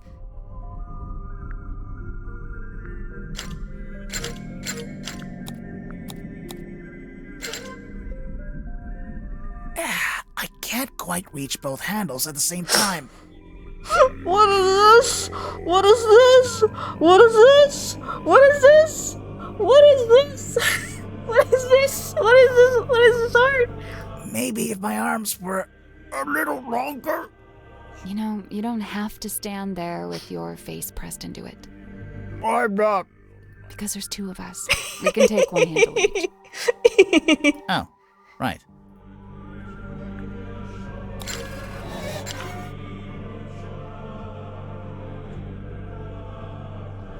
Uh-huh.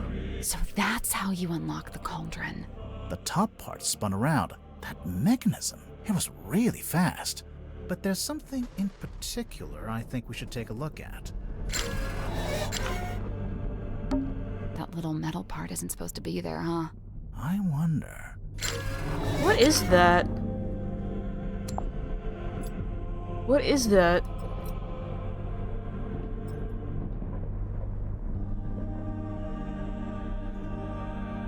Oh, did someone hang like a piece of coral, a piece of really sharp coral on that, and then it slit his neck? When he tried to... Because, Tadpole said that both she and Mortuga had the arm length to wrap around the bell. So was there a piece of coral on the back attached to the fragment and it whipped around and slit his throat?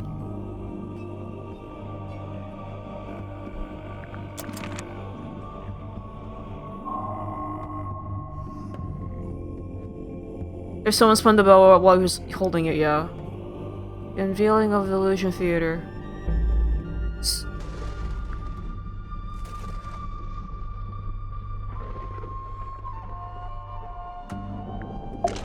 Let's put this together, shall we? Go ahead. So, Mortuga opened the cauldron in order to take something out of it. And that's when he was killed. Okay, but how was he killed? The bell. The iron bell. We know that the cauldron lid is unlocked by that screwdriver kind of thing on the iron bell. And so, if Mortuga wanted to unlock the cauldron, he'd first have to lower the bell into this room, like we just did. You know, we've actually got evidence for this. First-hand evidence, no less.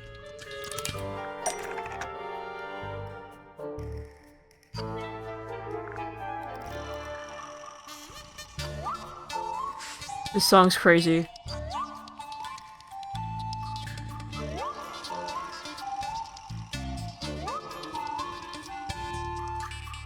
Oh, it's because it's upside down.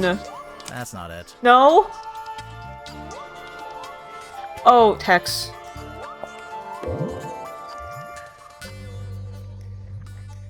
Why does Hex know this? Oh wait, because Hex goes outside at night and he was swimming by the window and saw it happening. Oh! Hex had a memory of seeing Mortuga through the window of the Illusion Theater. Oh yeah, look at that. The dark shape that lowers down in front of Mortuga. That's the iron bell. Must be. But then to actually unlock the cauldron, you have to turn the handles on both sides of the bell. Yeah, well, we just did that too. It was easy. I mean, sure, if you've got two people taking one handle each, but how did Mortuga do it? He did it by himself? He did it by himself. You think? I'm pretty sure, yeah. There's even a record of him trying to do this once before. Is there? What kind of record? Felicia Stonetop's diary. From their time on the Dearest Selena. Magnus put his arms around it to turn the things. He can just about reach, but I told him not to do it like that. Might not be safe, since we don't know exactly what'll happen. So I said we could do it together, one each. So Mortuga could do it by himself, but only just. Right, only just. In order to reach both sides, he had to place his body directly up against the bell, just like you were trying to do before I told you not to. And that's what got him killed?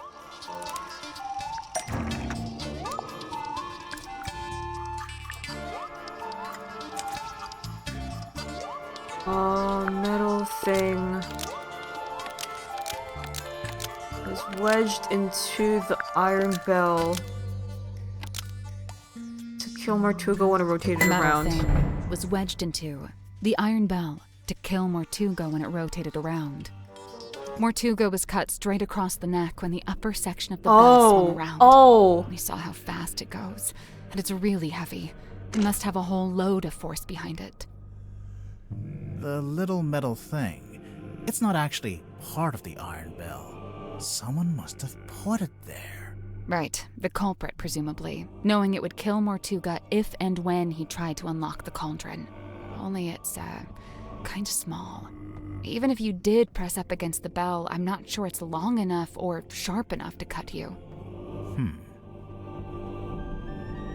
It didn't actually kill him. It didn't actually kill Mortuga.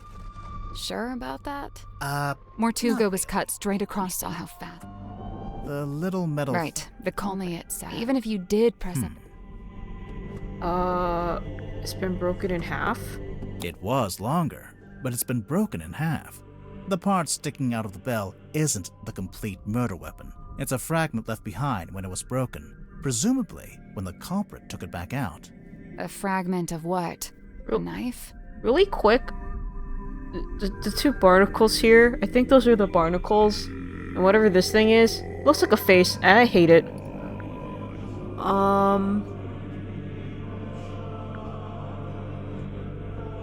Was it fucking scissors? Something taken out of the black box. Was it the fucking scissors?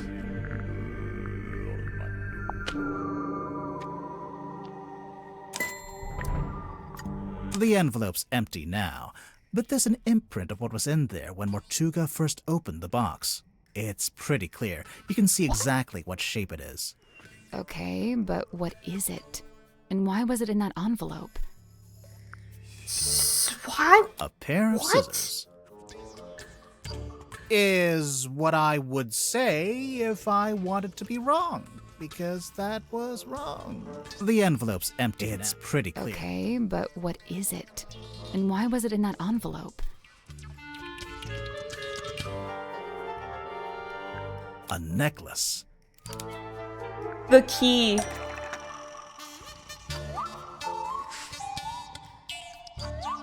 Who...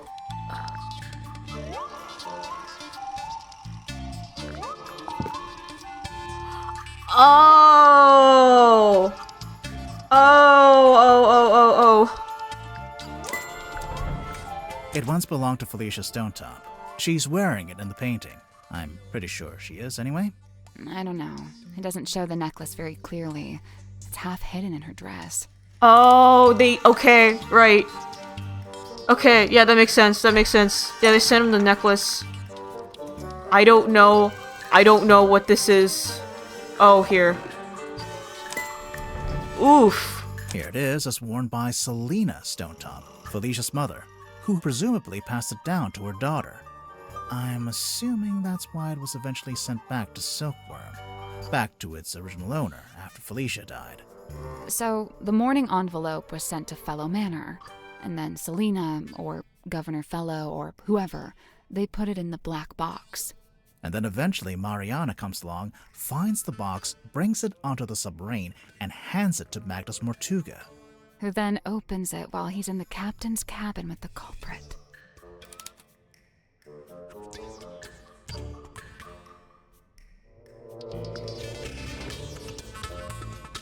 My dishes are done.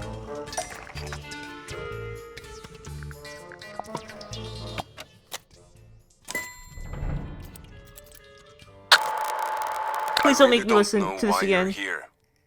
This doesn't concern you. Even if it does, it is wholly unrelated to our unfortunate voyage. It doesn't open that way. It slides out at the side. Let me do it. There's something inside. Wait. What's this? What happened next?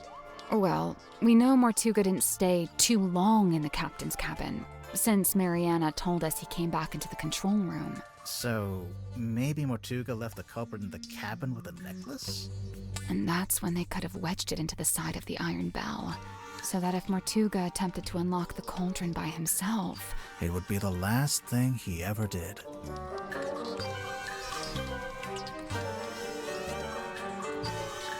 There's something I don't understand. What? Mortuga opened the cauldron in order to take something out, and that's when he was killed. Is it Tadpole then?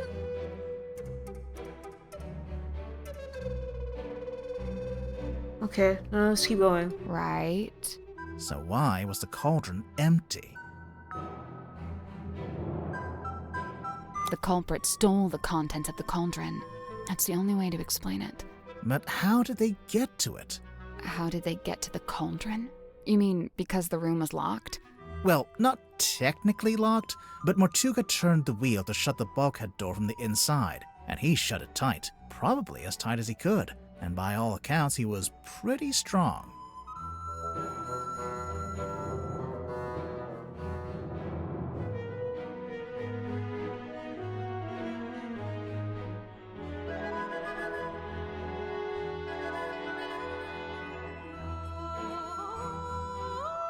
Because the hole. The culprit didn't the hole, need to the hole, use the that hole, door. the hole, the hole, the hole, the hole, the hole, the hole. They came in via the captain's cabin. You know, through the hole in the floor. Surely Mortuga would have made sure nobody could get into the captain's cabin. How?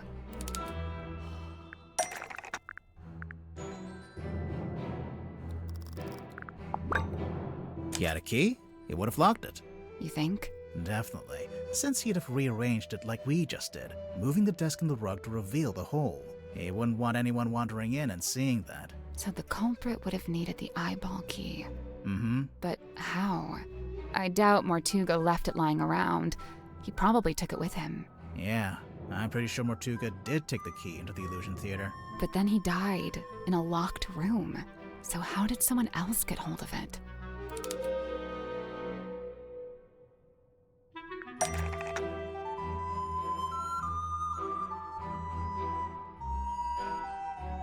The vent on the vent under the cauldron.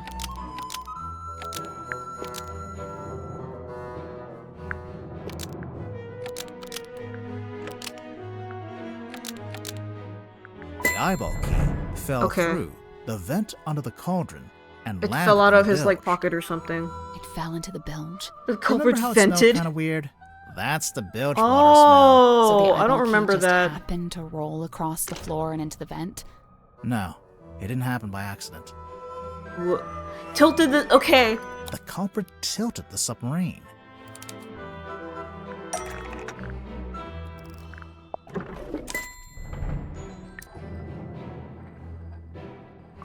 What?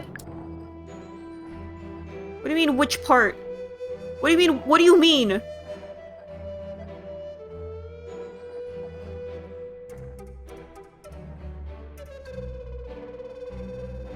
Why is this important?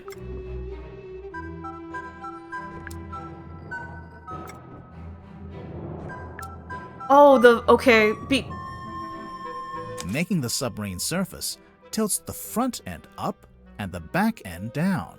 They moved the whole submarine. Just for Oh, that. okay, Yep. okay, Did okay, we, okay. Have any evidence for that? Aside from most of the suspects mentioning it in their statements. Oh yeah. Anything else? The pooling of the blood. A clue found at the crime scene.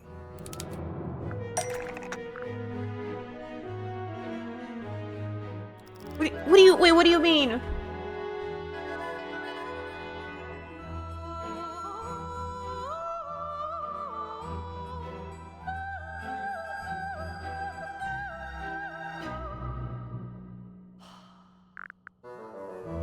I think I'm wrong. The moon vial. It makes sense if you know where. Oh, yeah. Oh, right. We found a part of it that got left behind. Do I?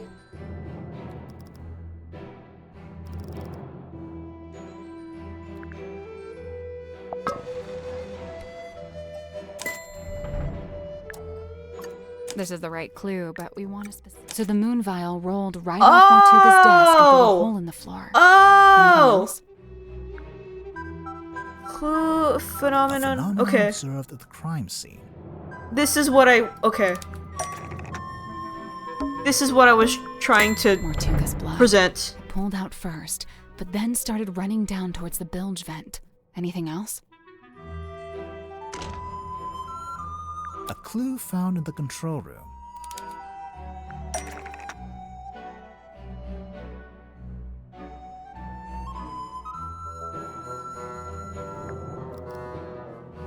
The captain's log?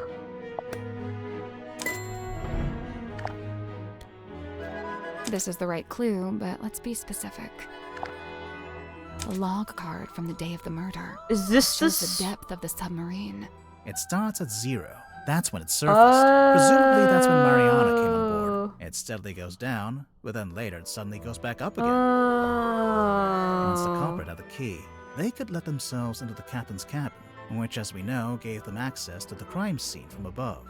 They climbed down the rope, through the hole, and into this I room. still don't know who where it could they were be. free to take the content of the cauldron for themselves. I don't know who it could Although, be. to get out, they'd need to climb back up the bell rope, meaning they'd have to leave the illusion theater with the iron bell still lowered onto the cauldron. Right, well, I figured they just turned the rope winch manually. I'm sure you could, even if it's not how you're supposed to do it. And after that, all they had to do was cover the hole back up with a rug in the desk. And lock the captain's cabin on their way I don't out. know who it could be. I'm thinking Tadpole, but I'm like...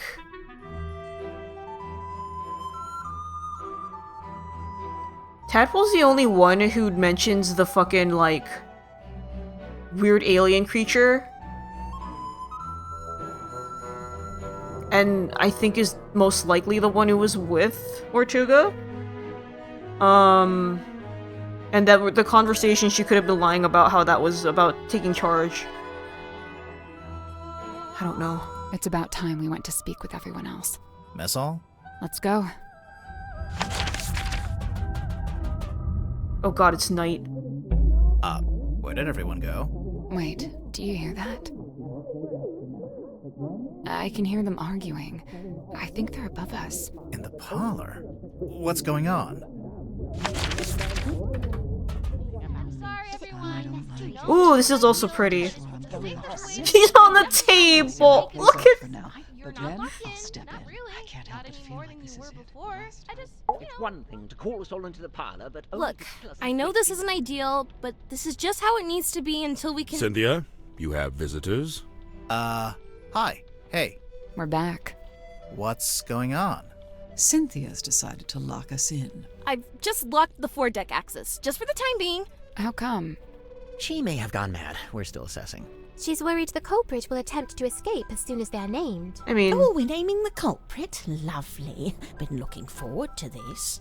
We're still doing that? I thought Cynthia fired the detective dudes. She didn't fire us. On the contrary, we've been pretty busy. Oh? Doing what? I'd be shocked if it's... Mariana.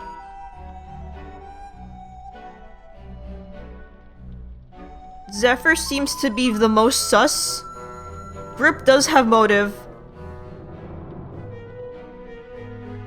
Werman or Dirk is crazy.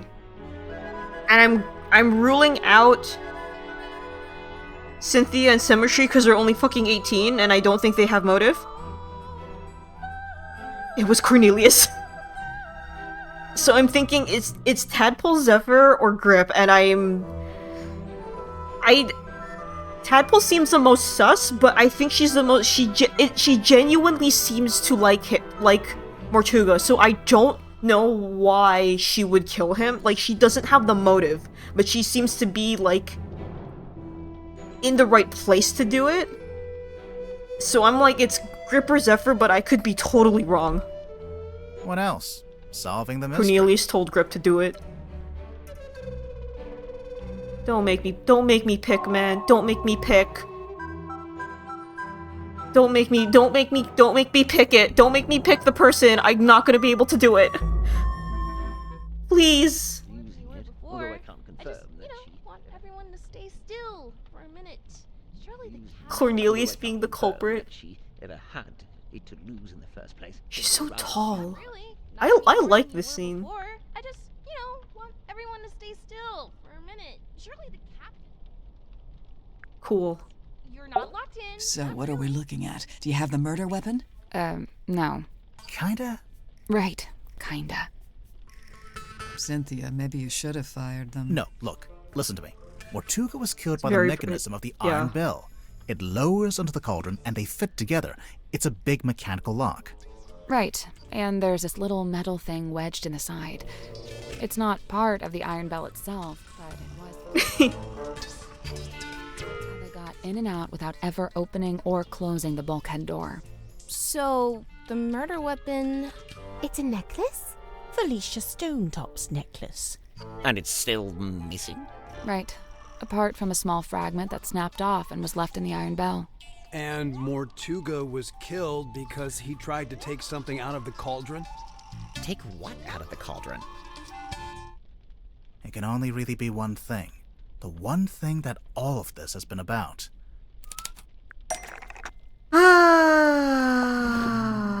The fucking gimp mask. The mermaid's tongue. Yep.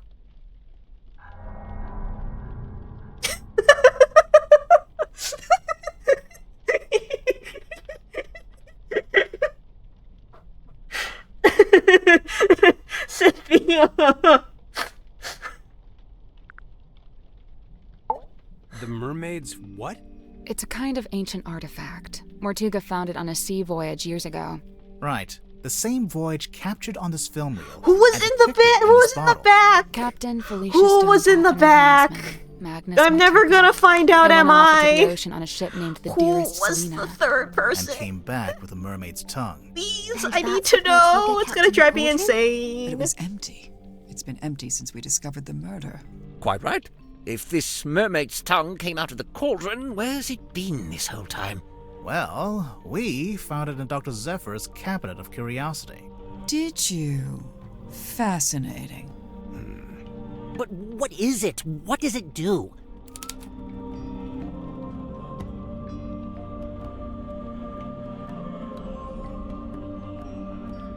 Oh, wait. Whoever took it, they took it from the cauldron, went up to the aft deck. That's when, and they were holding it, like, over their head or some shit, and that's when Tadpole came up, speared the guy, the thing fell into, the mermaid's tongue fell into the ocean. It may have fallen in front of the radar. Hopefully it was that and not some cryptid out in the ocean. And then Tadpole dove in after it, picked it up, and brought it back into the submarine. And then Zephyr grabbed it. I think is what happened.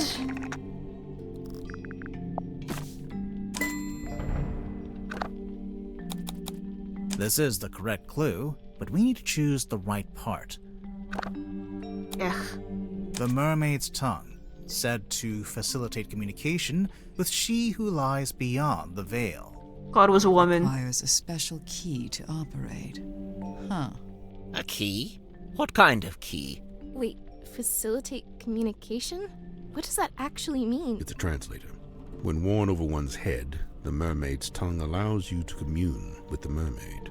Thus the name tongue, referring not to an appendage, but to the language spoken by the mermaid. How nice. Anyone gonna tell me who the mermaid is, or...? I'm so scared. I don't want to see her. I don't want to see her. I don't want to see her. I don't want to see her. I don't want to see her. And a photograph taken with the submarine's underwater imaging I don't want to see her. And, why would you need a translator to talk to her? She's not local, or what? She's not local! She speaks a language none of us could understand. It is said that attempting to commune with her without harnessing the mermaid's tongue would drive one mad. But how does it work? Nobody knows. Nice. Convenient. It is a powerful and priceless artifact. Oh, it's powerful, all right. Look what it's doing to all of you. I don't know, guys. I'm not sure if I'm buying into this thing. Kinda just looks like some grody old leather mask.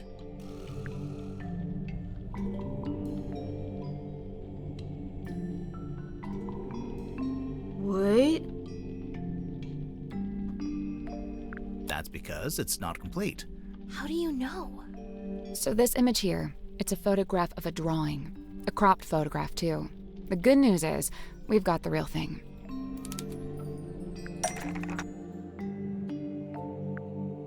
Huh? Huh? Huh?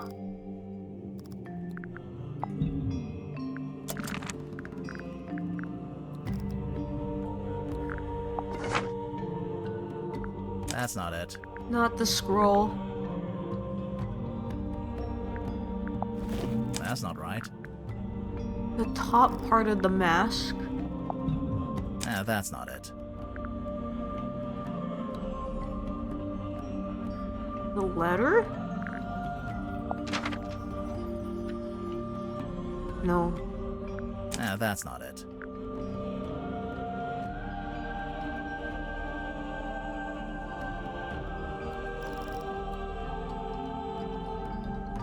Cornelius, no.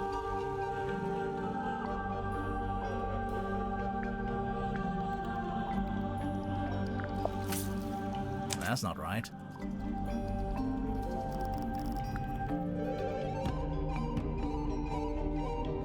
Yeah, it kind of bugged out.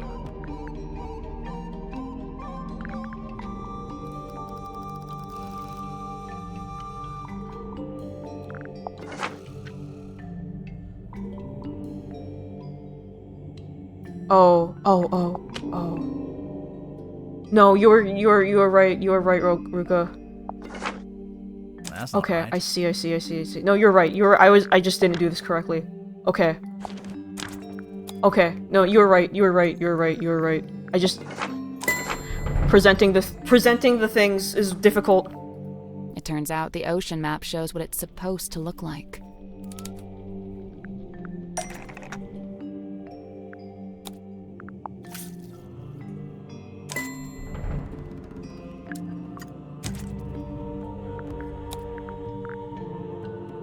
Oh, I don't know what the... Oh.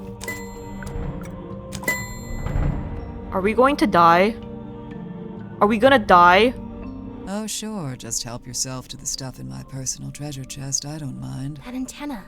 Is that coral? It looks sharp. It is. And it's hard, like crystal. I'm pretty sure it explains the scratch marks in the cauldron. But why did Mortuga keep it locked in the cauldron? Is it Tadpole? Is it Tadpole?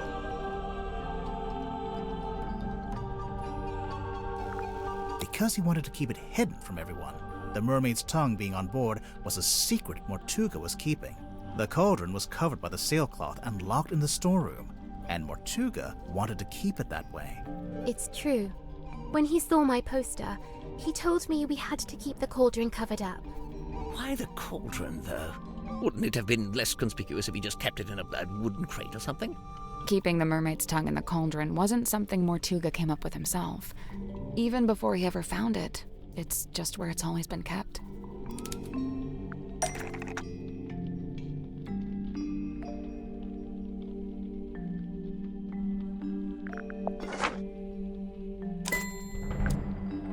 There it is. See?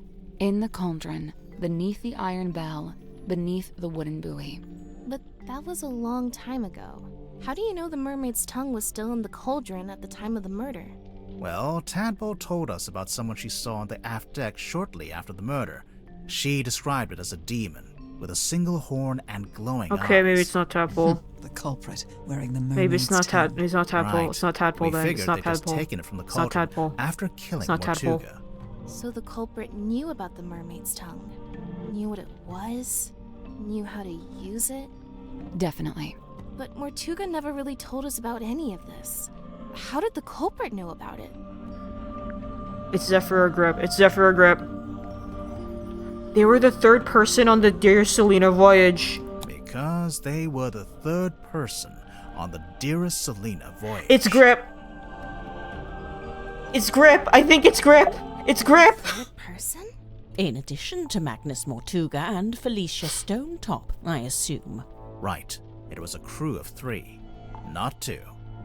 And what evidence have you collected to support this? Evidence? Let's see. Mortuga's film reel.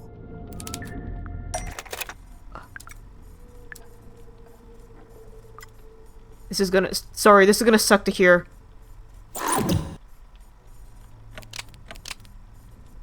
Oh yeah, look at that. Spooky. Let's see. The audio recording of Mortuga opening the black box. What recording is this? I really don't know why you're here. This doesn't concern you. Even if it does, it is wholly unrelated to our unfortunate voyage. It has to be him.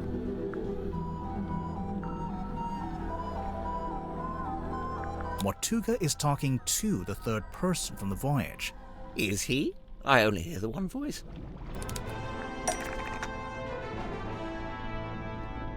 What explains the curious nature of the audio?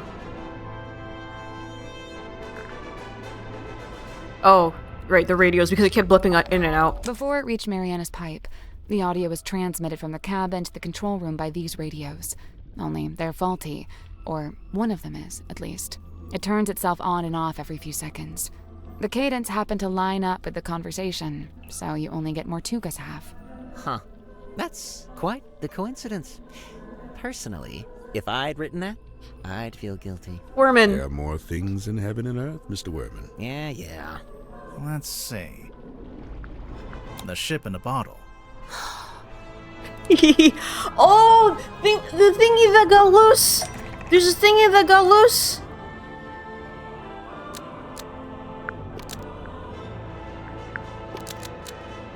The ship in a bottle rattles when you shake it because a model of someone else is hidden inside the ship. Holy shit! There was something in there. Someone in there. Well, there we It's all are. coming together. Quite a bit of evidence as it stands. All right, but does any of that tell you who it actually is? Yes. Potentially. Yes.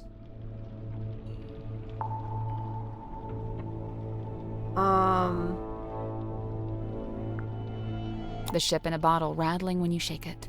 Wait, the model person inside the ship? There's a way to work out who it is? I can think of a way. Let's do it with logic and reasoning, shall we? First, we'll compare the ship in a bottle with Mortuga's other wooden model.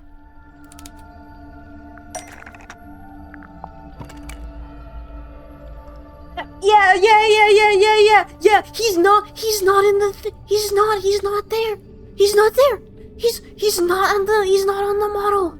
He's not on the model. The model town. What about it? The people who He's not on the model. Town. What do you mean? Mortuga and Felicia aren't in the town because they're on the ship. So Come where on. to, I suppose, since she's the figurehead. I don't think not that's now. what she's talking about. Not now. It's important to remember that the model town is specific to Mortuga's life. When adding the model figures, he only included people he had dealings with. And he only detailed the Don't buildings ruin he this was for me. familiar with. The rest are Thank you just for the generic blank. blocks. With this in mind, there's someone else who should be here, but isn't. Ooh. Mortuga made a detailed model of Grip's shop. It's not a generic cube like everything else, which means there should be a model of Grip himself. But it's not there. But why would Mortuga include Grip in his model town? Did they know each other? Yes. And if they did, how did Grip end up going along on Mortuga's ship?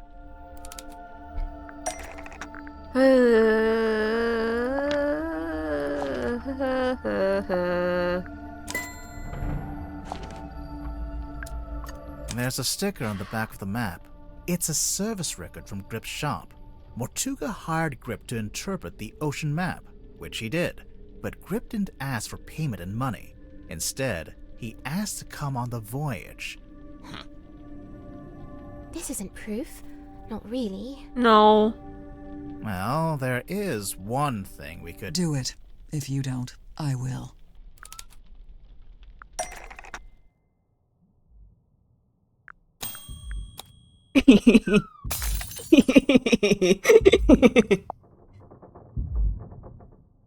Oh my god, the heartbeat. Oh my god.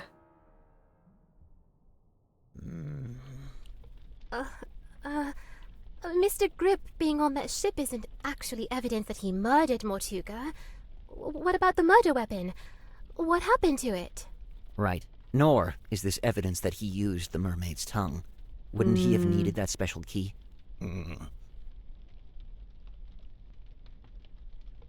He has the murder weapon and the key. Grip still has both the murder weapon and the key. What is the key, though?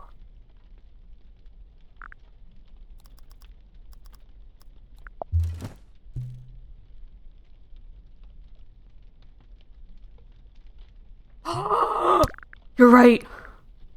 You're right, you're right, you're right, you're right, you're right. You're right.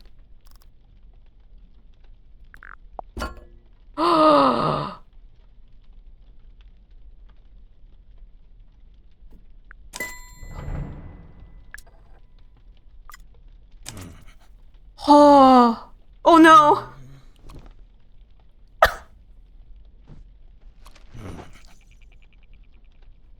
I guess this is it.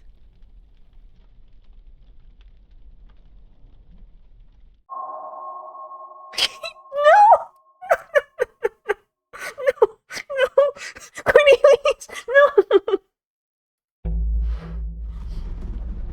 Holy shit. Holy shit. He looks so fucked up and fucking Tadpole is ready to deck him. Tadpole is ready to deck him and she's and Symmetry's like behind her. Oh, that's good.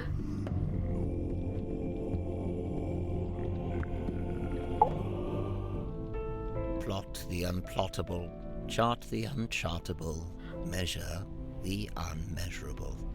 And Mariana said that he was actually really quiet on the tour, and who was it? It was either Worman or Dirk said that he has some kind of persona going on. A hollow promise. Such feats belong not to mortal hands. But after years of fraudulently offering this to others, I began, in earnest, to yearn for it myself. A quiet desire to journey into the unknown, to quantify it. A lifelong coward, I could never convince myself to act on it. I tell myself as an excuse that I never had any kind of opportunity to act on it. Notably out of character, Dirk said he was smart but was hiding it. Until one day, I did.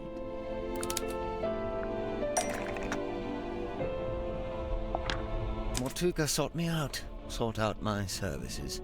Not because we were friends, but simply because I was the one with the skills to interpret that inscrutable map of his. Sensing an opportunity at long last, I refused financial payment for the work. Instead, I asked to be brought along on the ensuing voyage.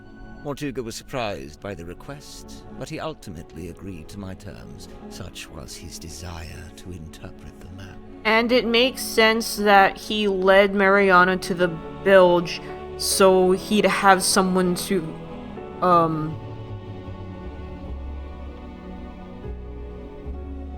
to hear Symmetry doing her act, to implicate that she... alibi, yeah. To implicate that she may have done it, and he could pick up the key later. The work was done, and so we went. Despite my bold intentions, I mostly found myself sheltering within Felicia's cabin during the voyage. All the while, Holy she shit. and Mortuga stood around on deck looking windswept and heroic, far more at home on the sea than I. Regret reared its head. Regret over inviting myself into their world. From within the cabin, I sat and listened to their conversation. Felicia was telling Mortuga what they were looking for, what they were hoping to find.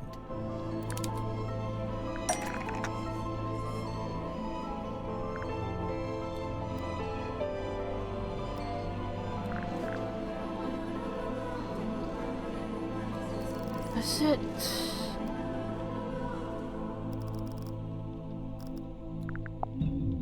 I mean, I get it, but that's not quite right.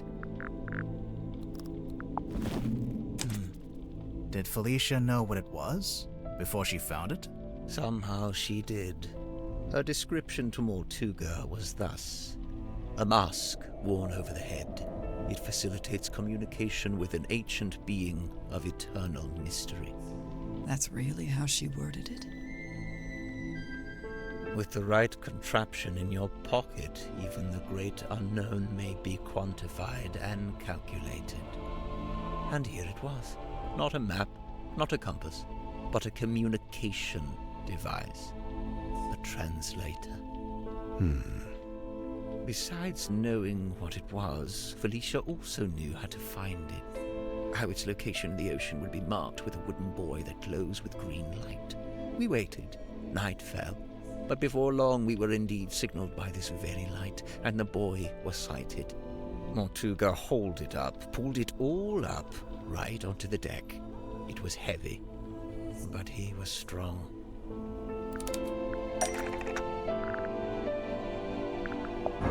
The bell and the cauldron locked together to form that single shape.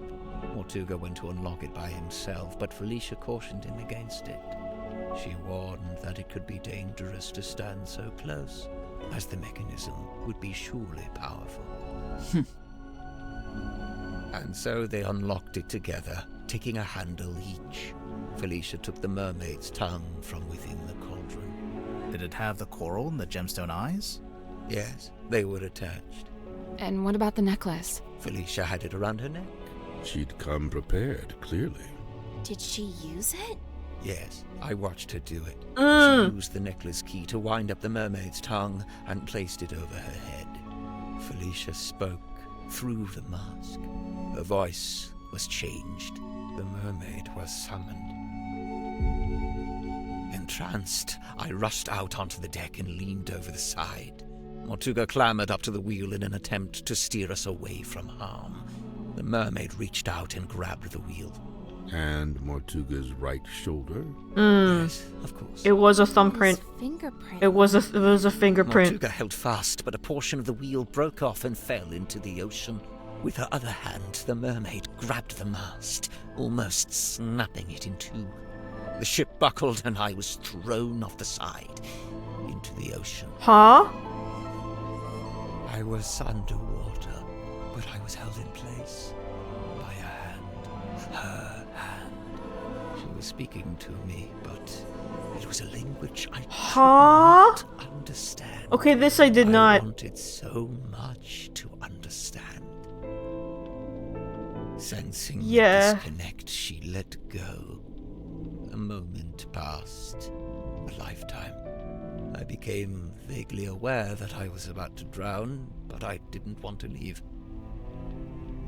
At this moment, the broken piece from the ship's wheel floated up in front of me. By its intervention, I was reminded of my earthly existence, my life beyond this singular moment. I was overwhelmed with a cowardly desire to return to the surface, to see the sun, to live, to breathe. I grabbed onto the broken wheel and let it carry me up to the surface. The mermaid was nowhere to be seen. Neither was the dearest Selena. Wait, the wood from the broken wheel.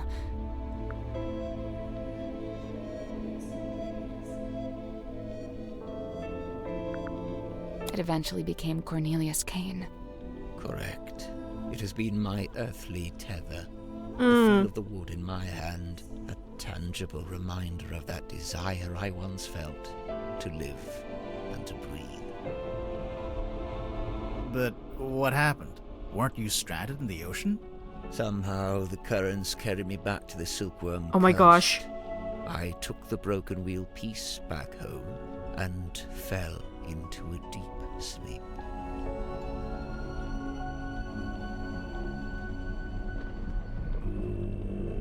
Holy shit. After I awoke, I went looking for Felicia. Not Mortuga. No, Felicia.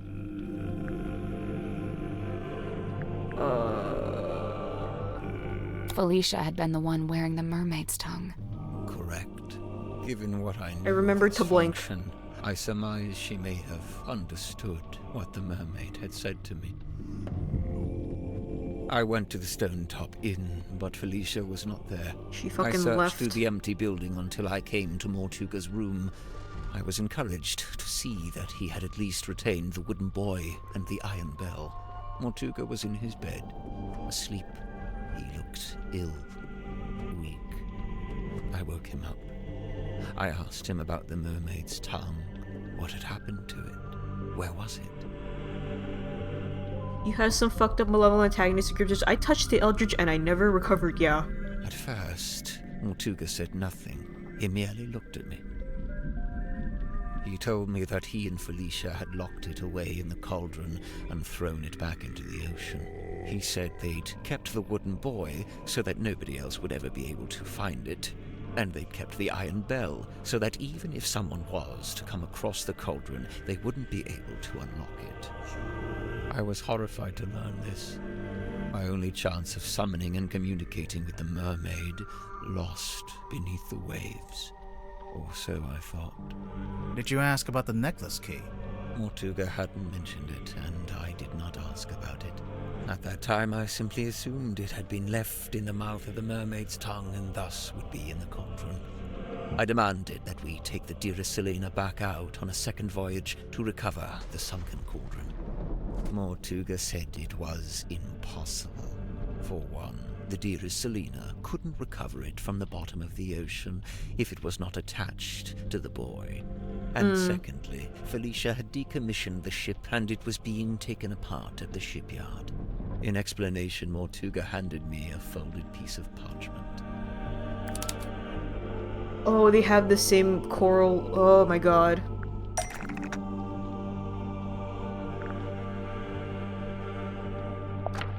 It had inscribed a note from Felicia. She was to be leaving town immediately. She did not say where she was going. Mortuga told me he had slept through Felicia's parting visit. He was distraught over it, heartbroken. With a desperate look, he asked me if Felicia had also come to visit me on her way out of town. I told him yes, she had. Mortuga's eyes opened wide. Did she say where she was going? Ha! I must know. I have to know. I told him yes. Yes, she told me where she was going and she'd given Brother, me what? the address. His eyes widened further. Brother, what? Give it to me. I need to know. I'll go after her. I told him I would, in exchange for the mermaid's tongue. Mortuga told me again how it was impossible. There's no way. It's lost. You need to let it go. I didn't want to hear it. I left the inn still clutching the deeds. I went down to the shipyard and spoke with Donovan Drummond. He had begun taking apart the dearest Selena. I inquired about purchasing Drummond's unused submarine. seafoam submarine. He told me he would be willing to part with it, but it had never been finished. In order for it to be seaworthy, it would need several new parts that would take a long time to build. However, I was determined to find a solution.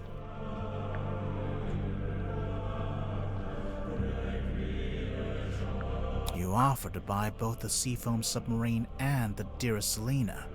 Correct. I suggested we could use parts from the sailing ship to finish the submarine. Drummond merely asked how I was going to pay for 2 vessels. I showed him the deeds to the Stone Top Inn. He accepted it as payment. Is the inn really worth as much as 2 vessels? Perhaps not, but in truth I think Drummond was glad to have an excuse to part with them. Besides, I knew all too well the allure of a worthy challenge, a chance to put one's skills to their fullest. Indeed, the task of combining the 2 incomplete vessels into a single seaworthy one was highly intriguing to him, and so it was done. But if you commissioned it, why was it called the Mortuga submarine? This is Who fucked painted up. that on the foredeck? Drummond did. He didn't want it to say seafoam any longer. Too many painful memories. But why Mortuga and not Grip? Because Grip was paid for the... Because Grip paid for it with the inn deeds, which were in Mortuga's name. Right. Drummond assumed I was merely acting as intermediary for Mortuga, the true buyer. Did you tell Mortuga what you'd done? I told him of my intention to return to the ocean in a submarine I was having constructed. He wasn't happy about it, but the submarine took months to complete. That was enough time to convince him to come with me and help search for the Mermaid's tongue. He only came with you because you were pretending to know where Felicia had gone, and you were withholding it from him. Correct. What were you going to do if and when Mortuga realized you'd been lying to him? It was worth the risk. There was no question of leaving the Mermaid's tongue at the bottom of the ocean. Yeah, that little smile. So... the story of him taking the hot air balloon out and crashing it into the ocean. Maybe we'll get to it, but was that all just a lie?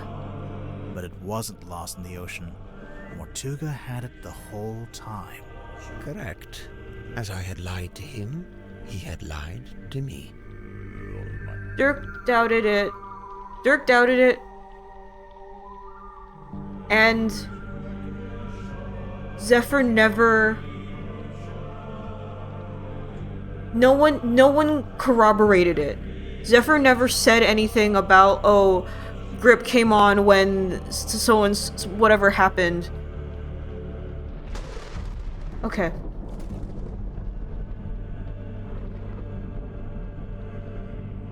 Okay, yeah. Mortuga smuggled the Mermaid's tongue onto the submarine before we left. He didn't want to leave it behind, but he didn't want me to know he had it. That's why in one of the correspondences, right, the letter with the scary nightmare, Mortuga tells Zephyr, go to the Stone Top Inn, get on here, I'm having nightmares, and then get the cauldron, but don't show anybody what it is. Smuggled? How?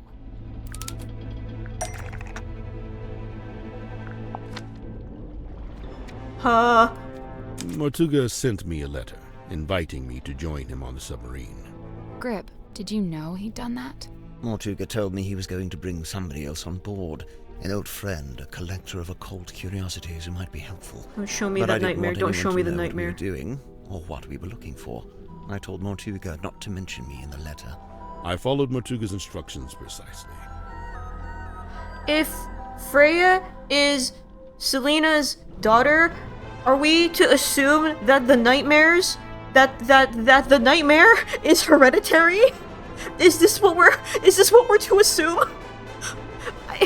Wait. I arrived in Silkworm and went into the Stone Top Inn, where I found the locked cauldron. I placed it among my possessions and ventured onto the submarine waiting in the harbor. The Mermaid's curse. We departed. Zephyr thought he and Mortuga were the only 2 souls on the ship. I stayed hidden for a week before staging a balloon crash and pretending that Mortuga had rescued me from the ocean. That way I was free to move around the submarine in view of Zephyr, or he could dismiss me as a hapless traveler picked up along the way. So, to begin with, it was just you three. But it didn't stay like that for long. It didn't. Oh god. Were you paying attention?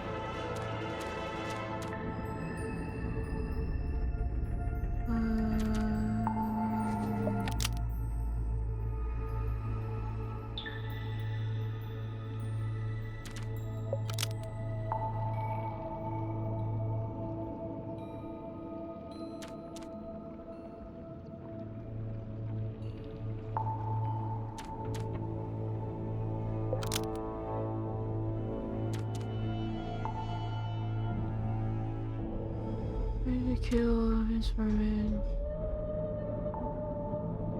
He saw the letter with Felicia's death notice. And Grip was right there. Oh god.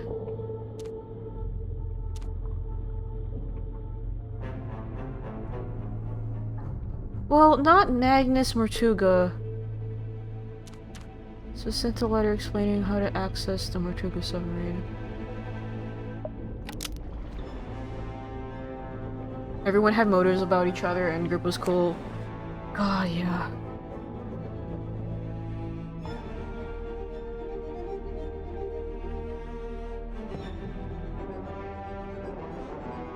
Nope. Oh.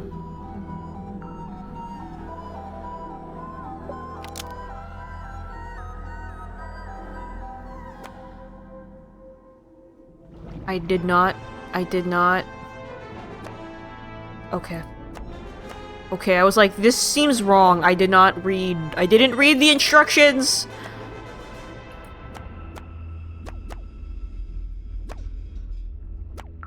Formed a magic act for Mortuga which appeared to make him miserable. Was invited to work. Okay. Zasta smuggled a merchant submarine, stole the mermaid's tongue from the airlock, and put in... Well, that's about the long and short of it. No. What? No? You can't leave it like that. What do you mean? You've left them with misconceptions. You should tell them what you know. All of it. What do you mean? What do I know? Misconceptions? Maybe one or two, yeah. What do I know? What do I know? Okay. Even though he did wish to leave the submarine, Mortuga could not accept Tadpole's offer to give up his captaincy to her. Before Mortuga could leave the submarine, he needed Grip to reveal the location of Selena's stone top. No. Felicia Stone Top. He always did think he would make the best captain. And he did want to leave. But he couldn't. Not without the information he so desired. That's fucked up. Not just that. Since it turned out he had the mermaid's tongue on board the entire time, I don't think he wanted to leave me on the submarine with it. He didn't want me anywhere near it. He was trying to protect you. I'm aware. Cynthia became captain because of the command contract, but there's another page we discovered inside the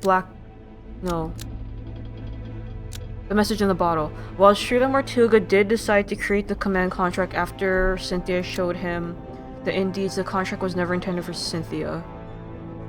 So, who was it for? Me. Oh, okay, that's why I was so confused. Okay.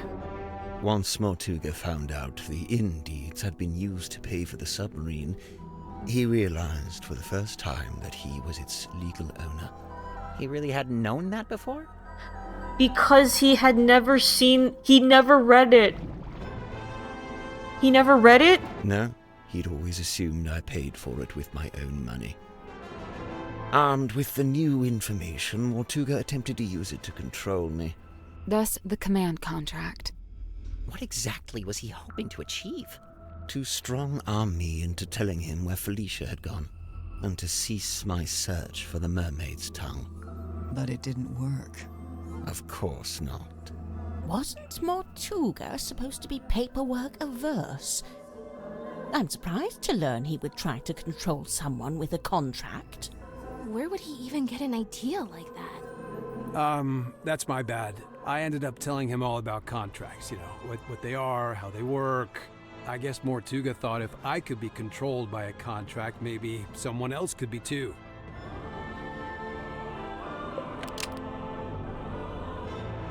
Good thing I got all my dishes done because holy shit, we're going late. Werman was lured on the submarine by the handwritten letter, but was actually oh, but it wasn't actually from who. Oh. To get a paper-adverse man so stressed out that he write up a contract.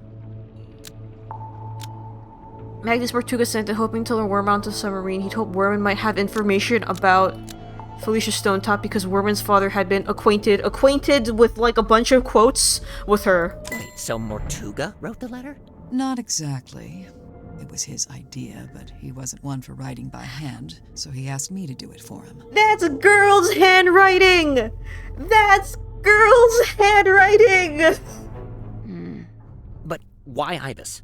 Mortuga didn't want to reveal too much in the letter, so he had the idea to pretend to be a neutral third party. We learned about Ibis from that newspaper page, but it just needed to be someone you would listen to. Honestly, I'm surprised it worked. Huh. This explains why Mortuga kept asking about my father. Oh yeah, I was wondering about that.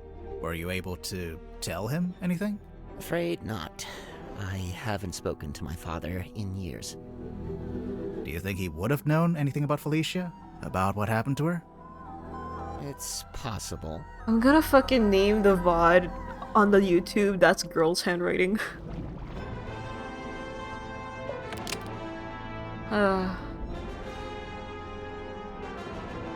Watching the Stargaze girl did not make Mortuga miserable. He was already miserable because he just found about the morning envelope which informed him that Felicia Stonetop had died.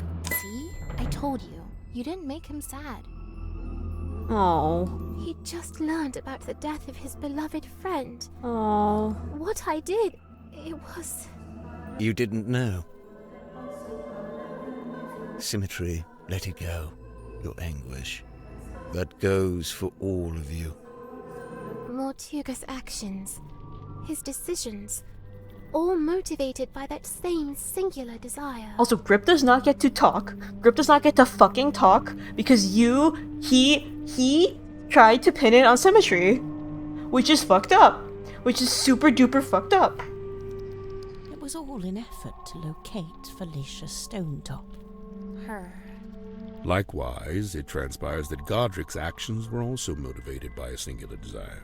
To commune with the mermaid. Her.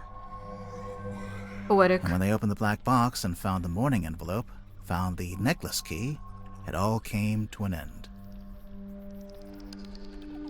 Well, what are you waiting for? Go ahead, open it. Godric, I really don't know why you're here. This doesn't concern you. Oh, but it does. I'm to believe the box may contain information on Captain Stonetop. Even if it does, it is wholly unrelated to our unfortunate voyage. I'll be the judge of that. There could be anything in there. Listen. I prefer you not to shake it like that. Besides, it doesn't open that way. It slides out at the side. Let me do it. How did he know that? What's all this? A scroll? An envelope? There's something inside. Wait. What's this? We both know what that is. That's Felicia Stonetop's necklace, isn't it? Isn't it?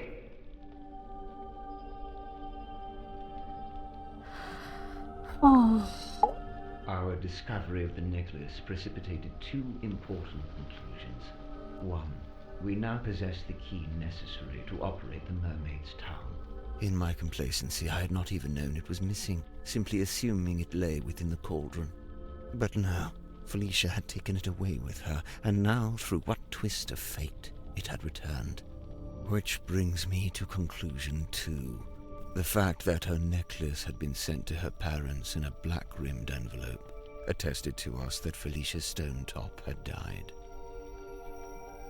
Even through his burgeoning grief, Mortuga could see in my eyes how I wished to make use of the key. Fearing what ruin might follow should I act, he did what he had always done. He lied. Lied about having the mermaid's tongue on board. He had your best interest at heart, Godric. We both know this. However, it was a lie that no longer worked on me, for I had laid eyes upon the truth. The truth? About what Mortuga had in the storeroom.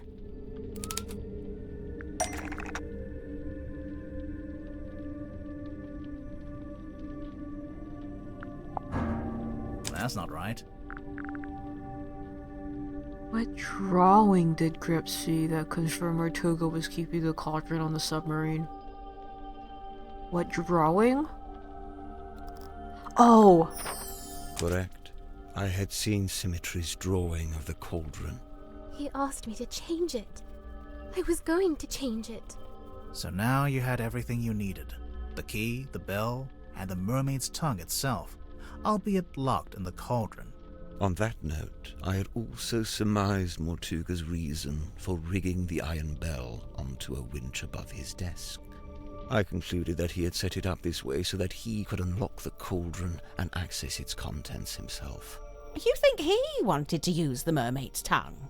You'd like to suggest Mortuga would be immune from such things, hmm? I concede it may have been an alluring prospect, but actually choosing to act, I don't like this. I don't like this shot of the submarine. I don't like this shot on the submarine. I don't like this shot of the submarine. I don't like it. I don't like this shot of the submarine. Grip, did you actually accuse Mortuga of wanting to open the cauldron? Of wanting to use the mermaid's tongue? If there was something in the water there, I don't think I would have been able to see it because I'm running F-Lux. And if I get jump scared, I'm going to yell. I did, and he flatly denied it, which caused an argument.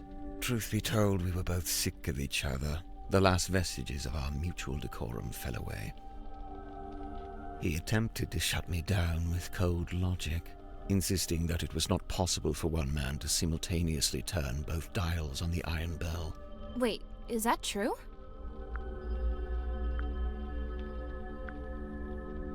Kinda. Depends how big you are, how wide your arms are. I knew Mortuga would be capable of it, and I could see in his eyes that he intended to do it. Well, not to side with Grip here, but he was right. Mortuga did open the cauldron, didn't he? Perhaps his intention was simply to move the mermaid's tongue to a newly contrived hiding place. Maybe he was just gonna destroy it. That he should have done years hence, I might add. Grimoire, what do you think? I think he wanted to destroy it. I think he wanted to destroy the mermaid's tongue. Whatever the reason, I knew it was only a matter of time. I'm scared. I'm scared. I'm scared. I'm scared. Following our I'm discussion scared. about the I'm scared. mechanism of the iron bell. I'm scared. I understood the specific physicality of the task ahead of him. Physicality?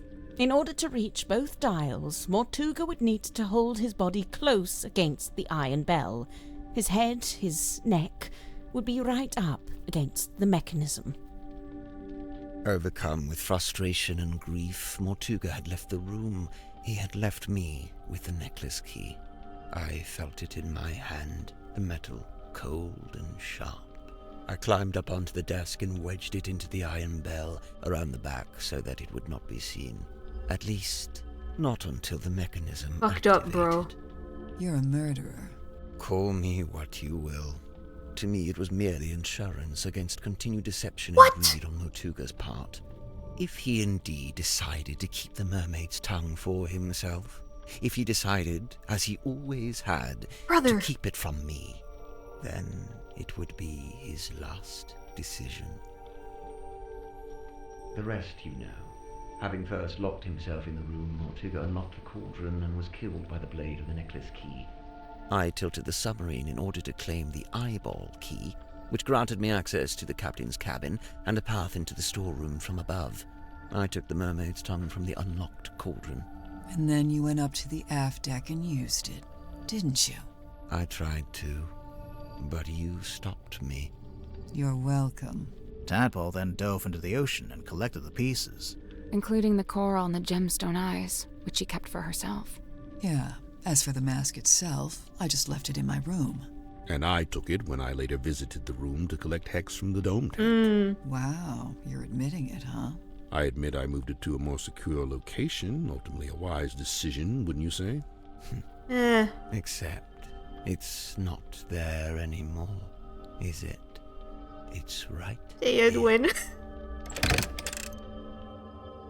It's dark. It wasn't the Beatles after all. Grip turned off the lights. Someone grab him! God damn it. The mermaid's tongue, it's gone. He took it. He must have. He can't have gone up to the foredeck. It's still locked. He went to the aft deck. What about the aft deck? Let's go. Maybe we can catch him. The mask is a series of beetles.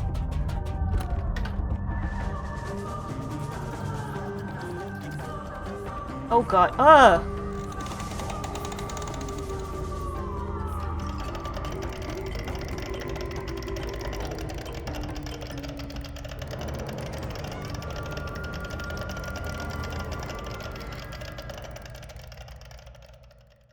Yeah, the lessons were learned from Crow Country.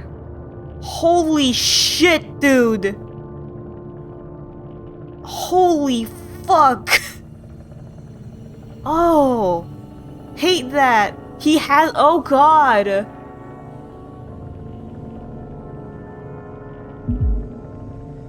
Like, what are you- He's wearing it. Jesus Christ, dude. Holy fuck! I don't... Yeah, this is very Crow Country. Grip? Are you...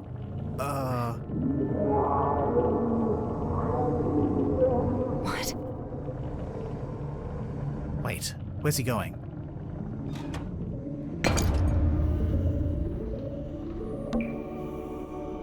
It's the compass. He fixed it.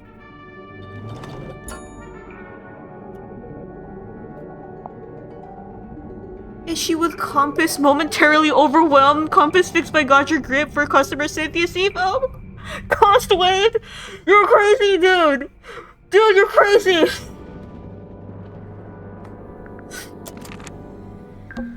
What's he gonna do? Should we follow him? I don't... You probably shouldn't follow him. He's locked the door.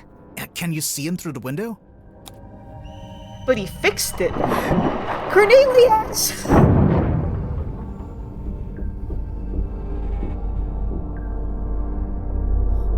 Holy sh... Jesus! This is bad. The pressure change, it's too sudden. The submarine's not... Wait, what's that? You're taking control, Ben. The radios. It's fine, just stay. It was too fast! It must be coming from the control room. Let's go. We're being held down. Oh, this is cool. The submarine can't take it. The controls are going crazy. Wait. Hello?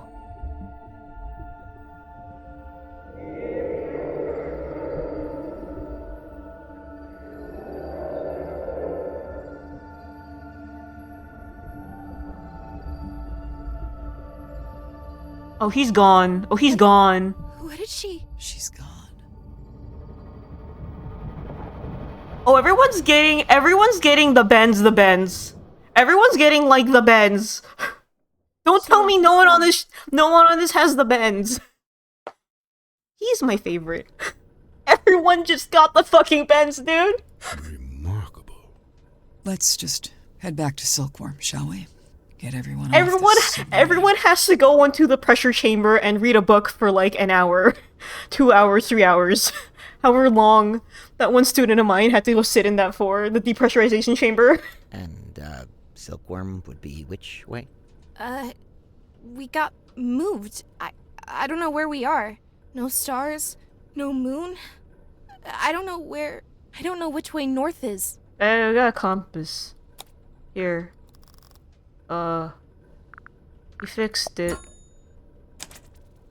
He fixed it.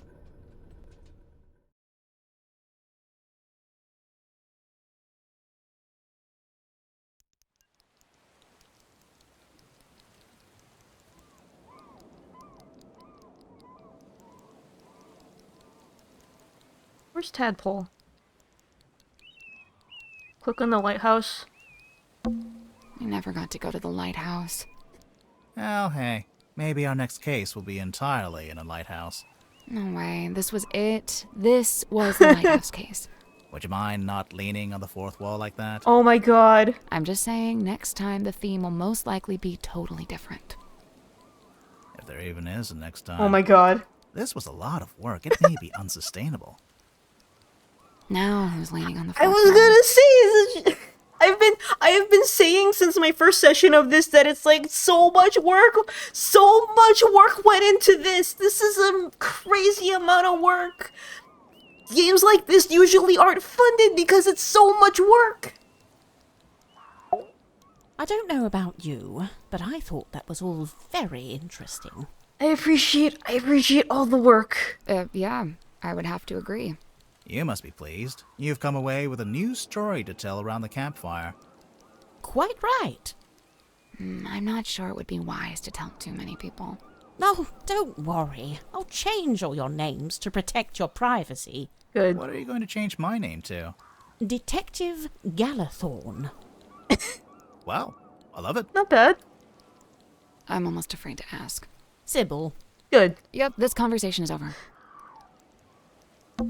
Aren't you surprised this didn't turn out to be about the silver snake? Actually, Yeah, I guess. Although, they may be more related than we know. What? The silver snake and the mermaid? Isn't it like the waters around this area are crazy, like shit's happening? Yeah. We never found out what happened to... We never found out what the fuck was up with the third tape.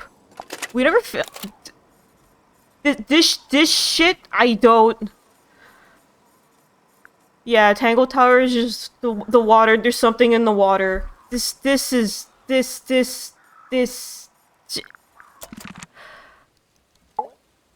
Catching up on your text messages? 0 missed calls. Can you believe that? 0. Devastating. Not even from Vanderpeer? I'm writing him a message now, giving him the deets. A very selective version of the deets. Good. Smart. Easily one of the strangest days of my life. Yeah. It's in the top 5, at least. What are you going to do now? I do kind of like how, eased versions of them in the wild are a little bit different than the sprite versions. I don't know, I like it. The fact that they're a little bit different, I kind of like that vibe. So far, the only thing I've decided on is to go home and have a bath. Fair. A bath? You haven't had enough being submerged in water for one day? Remington talking about Tangle Tower or Dimension. Yeah. Yeah. Okay, maybe a shower. Aw. You okay, Cynthia? She's still processing. Of course. We all are. That, and we've just been to tell her stepfather that we're leaving Silkworm. Oh? Where are you headed? We, haven't worked that out yet. I know a place you could go. Really?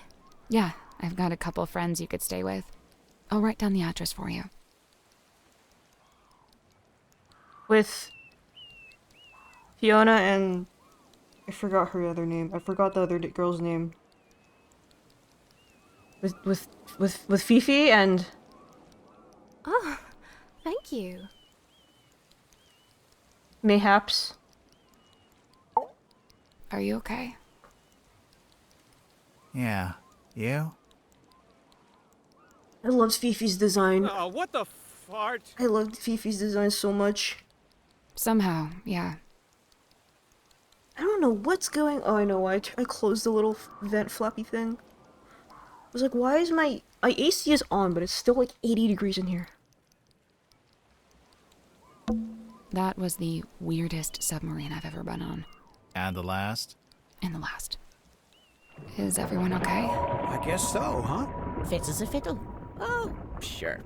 Just had my human perspective permanently and irrevocably shifted, but hey, what's new? But what about Grip? Did he die or what?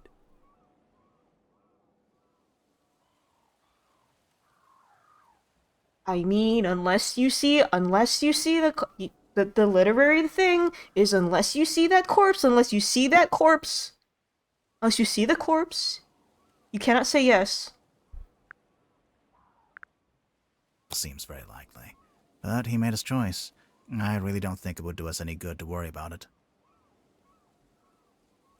Sally, did you write down that address for us? Yeah, I'm almost done. Just writing something on the back to help you out. Oh, Aww. like instructions? Kinda, yeah. You know, I really must be off. Ah, come on. You've got nowhere to be. You're quite right. Nowhere is precisely where I need to be, and I'm rather in a hurry to get there. All right, that was pretty good. I'll let that slide. Good. And Tadpole and Zephyr stayed on the submarine? Oh, yeah. I forgot about Zephyr. Are they gonna rename it? Of course not. You gotta keep the Mortuga name. It's like his fingerprint on history. You say that, but by all accounts, he actually didn't like the submarine very much. That's true. It wasn't his choice to be there. He spent all his time trying to work out how to leave. Well, yes, all right. I can see that. I'd say his fingerprint is right here. It's all of you. It's Symmetry, Aww. it's Aww. Cynthia, Tadpole, Zephyr, everyone he was kind to, everyone he helped. Dude, that's real. But what about the mermaid's tongue? What about it? Well, we still don't really know anything about it. How it works, who made it. Good. What? Good. It's good that we don't know. It's right. The mermaid's tongue is a shameless shortcut, a trap for the impatient and the dissolute. But you don't want to know what the mermaid said? Oh, I want to know. But as I stand before you now, I can't know. You understand? That's just the way it's meant to be. Aww. Holy shit, what a good video game. I really like how that last, like, half hour to an hour of the game was like... Warman announced he wasn't going to write a sequel to his novel. Dirk was subsequently released from his contract with Wit and Whimsy. It's you! Mariana Moon, avoiding all questions about where she was headed, simply disappeared over the horizon. Oh, Warman and Grip was in VA? Holy shit. Adam Tadpole became captain of the Mortuga submarine. Dr. Zephyr stayed on board to continue his research and nearly inspired what he witnessed. You sure this is the address Sally wrote down? Yeah, it must be. She wrote something on the back, too. Oh yeah, what was that? Instructions? It's a little poem. You should read it. Me? You're the poet. No, you read it. Okay. Eavesdrop what the stars are saying. Cute! Earthly tethers slowly fraying. Floating, helpless from the worst of jealous hunger, selfish thirst. Take a moment, kneel and meet the flowers growing at your feet. Aww.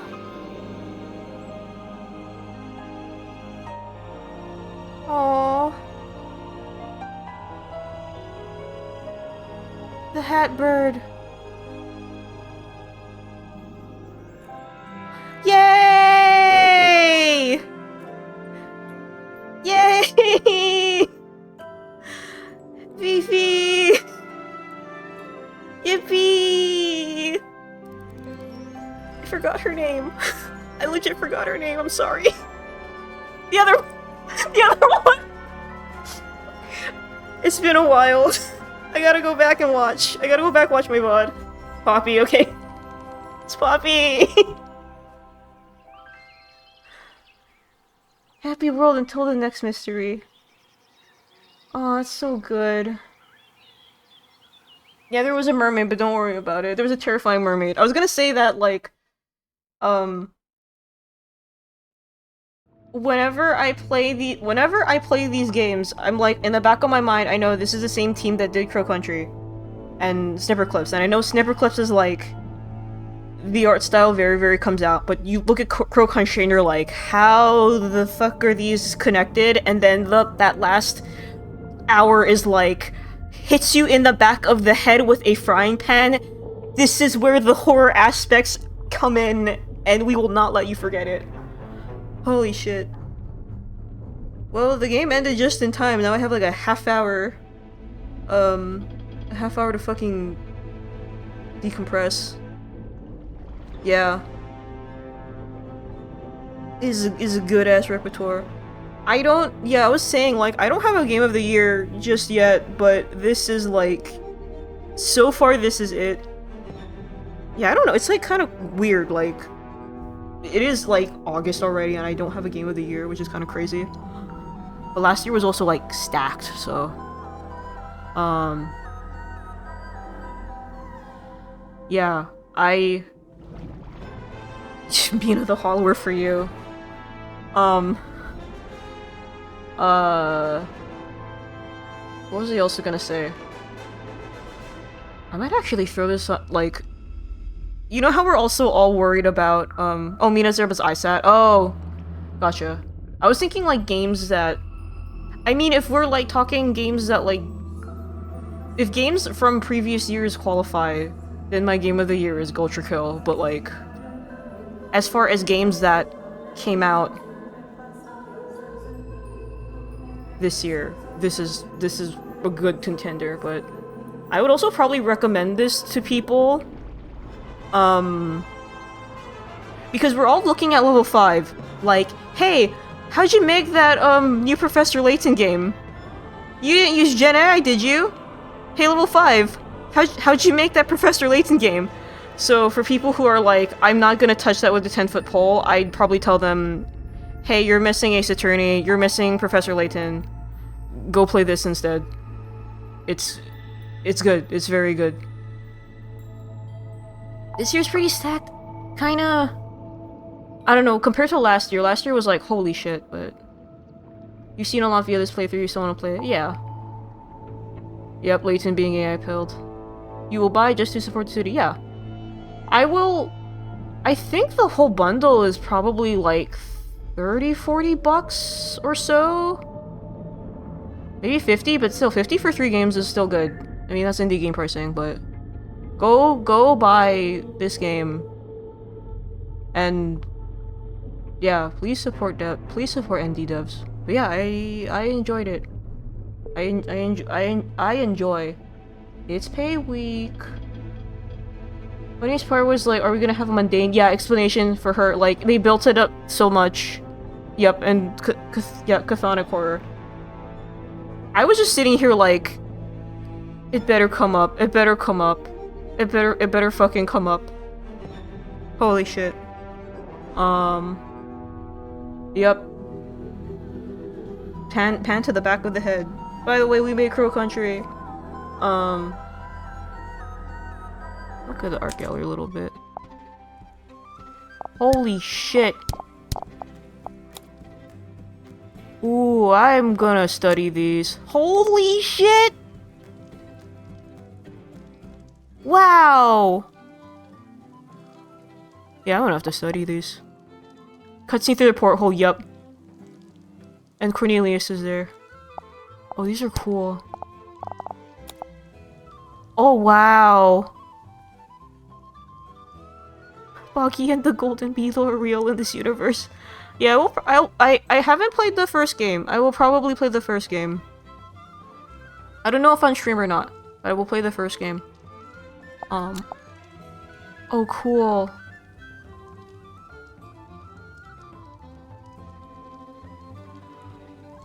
There's one on Tangle Towers, yeah. Oh, cool. Remove Worm's jawline. Cool. Fucking whimsy. Yeah. I'm gonna call that stream. Where is my closing screen? Yay. They do have the same fucked up hair, yeah. Yeah, by the way, okay, quick aside. Who's messaging me? Oh my god.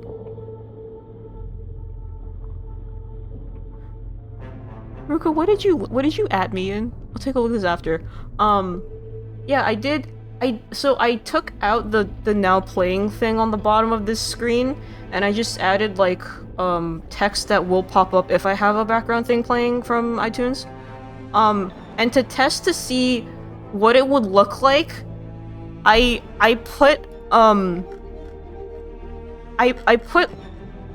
was like, what is the longest song I have in my library? And it was an Ultra Kill song. I need you to see, I'm not gonna play it, I have iTunes muted. I need you to see how badly this scrolls against the screen. Look at how fucking long this is. Look how, like, long this is. Look how, like, bad it looks on the stream. The screen. But, yeah, I forgot to ask my dad if he wants to go out to dinner or not, so I might be not around on Friday. Just like check Blue Sky. I'll probably post in Discord. What we're doing, I have no idea. But yeah, thank you guys for hanging out. Have a good night, have a good time zone. I hope the week treats you well.